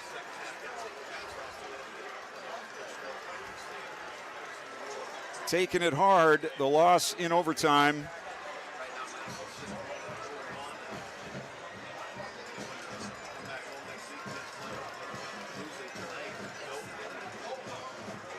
They were unable to score in their half of the overtime. The Tigers had their field goal blocked. Glenville got it inside the 10 and got the touchdown pass. And they win it by a score of 33-27. We'll come back and wrap it up from Paul Brown Tiger Stadium after a break. You're listening to High School Football, presented by the Sarshone Auto Group on Q92. Go back and relive all the action with Q92 Sports on SoundCloud. Whether it's high school or University of Mount Union football and basketball, we've got you covered from 2016 through today. Catch every thrilling game and heart-pounding moment anytime you want. Q92 Sports is your go-to for local sports action. Find us on SoundCloud at Q92 Radio, and don't forget to stream all of our games live on Friday night at Q92Radiosports.com. The Q92 Sports Network is your home for the best coverage of high school and Mount Union football and basketball. Be sure you're following us on our social media. Just follow Q92 Sports on Facebook, Instagram, YouTube, X, and Threads. You'll know what games we'll be broadcasting week to week, and we drop photos and videos from all of our high school and Mount Union broadcasts. Be sure to follow Q92 Sports on Facebook, Instagram, YouTube, X, and Threads, and stay connected to the Q92 Sports Network. From the daily driver, a heavy hauler, to a high-end auto investment, the Sarshone Auto Group is one of Northeast Ohio's leaders with 6 locations: Sarshone Ford in Alliance and Randolph, Sarshone Chevrolet in Randolph and Garrettsville, Sarshone Chrysler Dodge Jeep Ram in Dalton, and the Sarshone Auto Gallery in North Canton. The Sarshone Auto Group. Find out more at sarshone.com, an official partner of the Cleveland Browns. This is high school football presented by Sarshone Auto Group on Q92 and the Q92 Sports Network.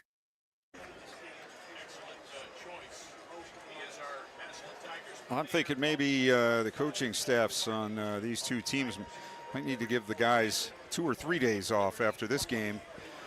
In the heat, going to overtime, and there was a lot of energy expended in regulation, but it ends with the Glenville Tarblooders coming out on top of the Massillon Tigers in 1 overtime by a final score of 33-27. Too many big plays in the game to list them all, and too many players who made huge contributions tonight. The Tigers very upset about the loss.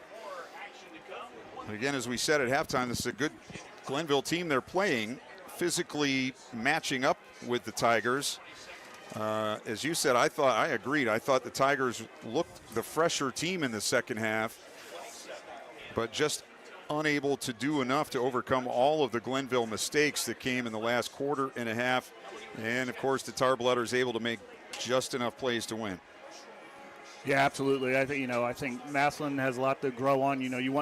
Coach Moore loves these big games right off the bat, and this shows you what you need to improve on. And they're both going to go back to the locker room tonight, get the ice bath and get fresh, and it looks like everyone stayed pretty injury-free except the cramps, so that's good. And Massillon has Glen Oak.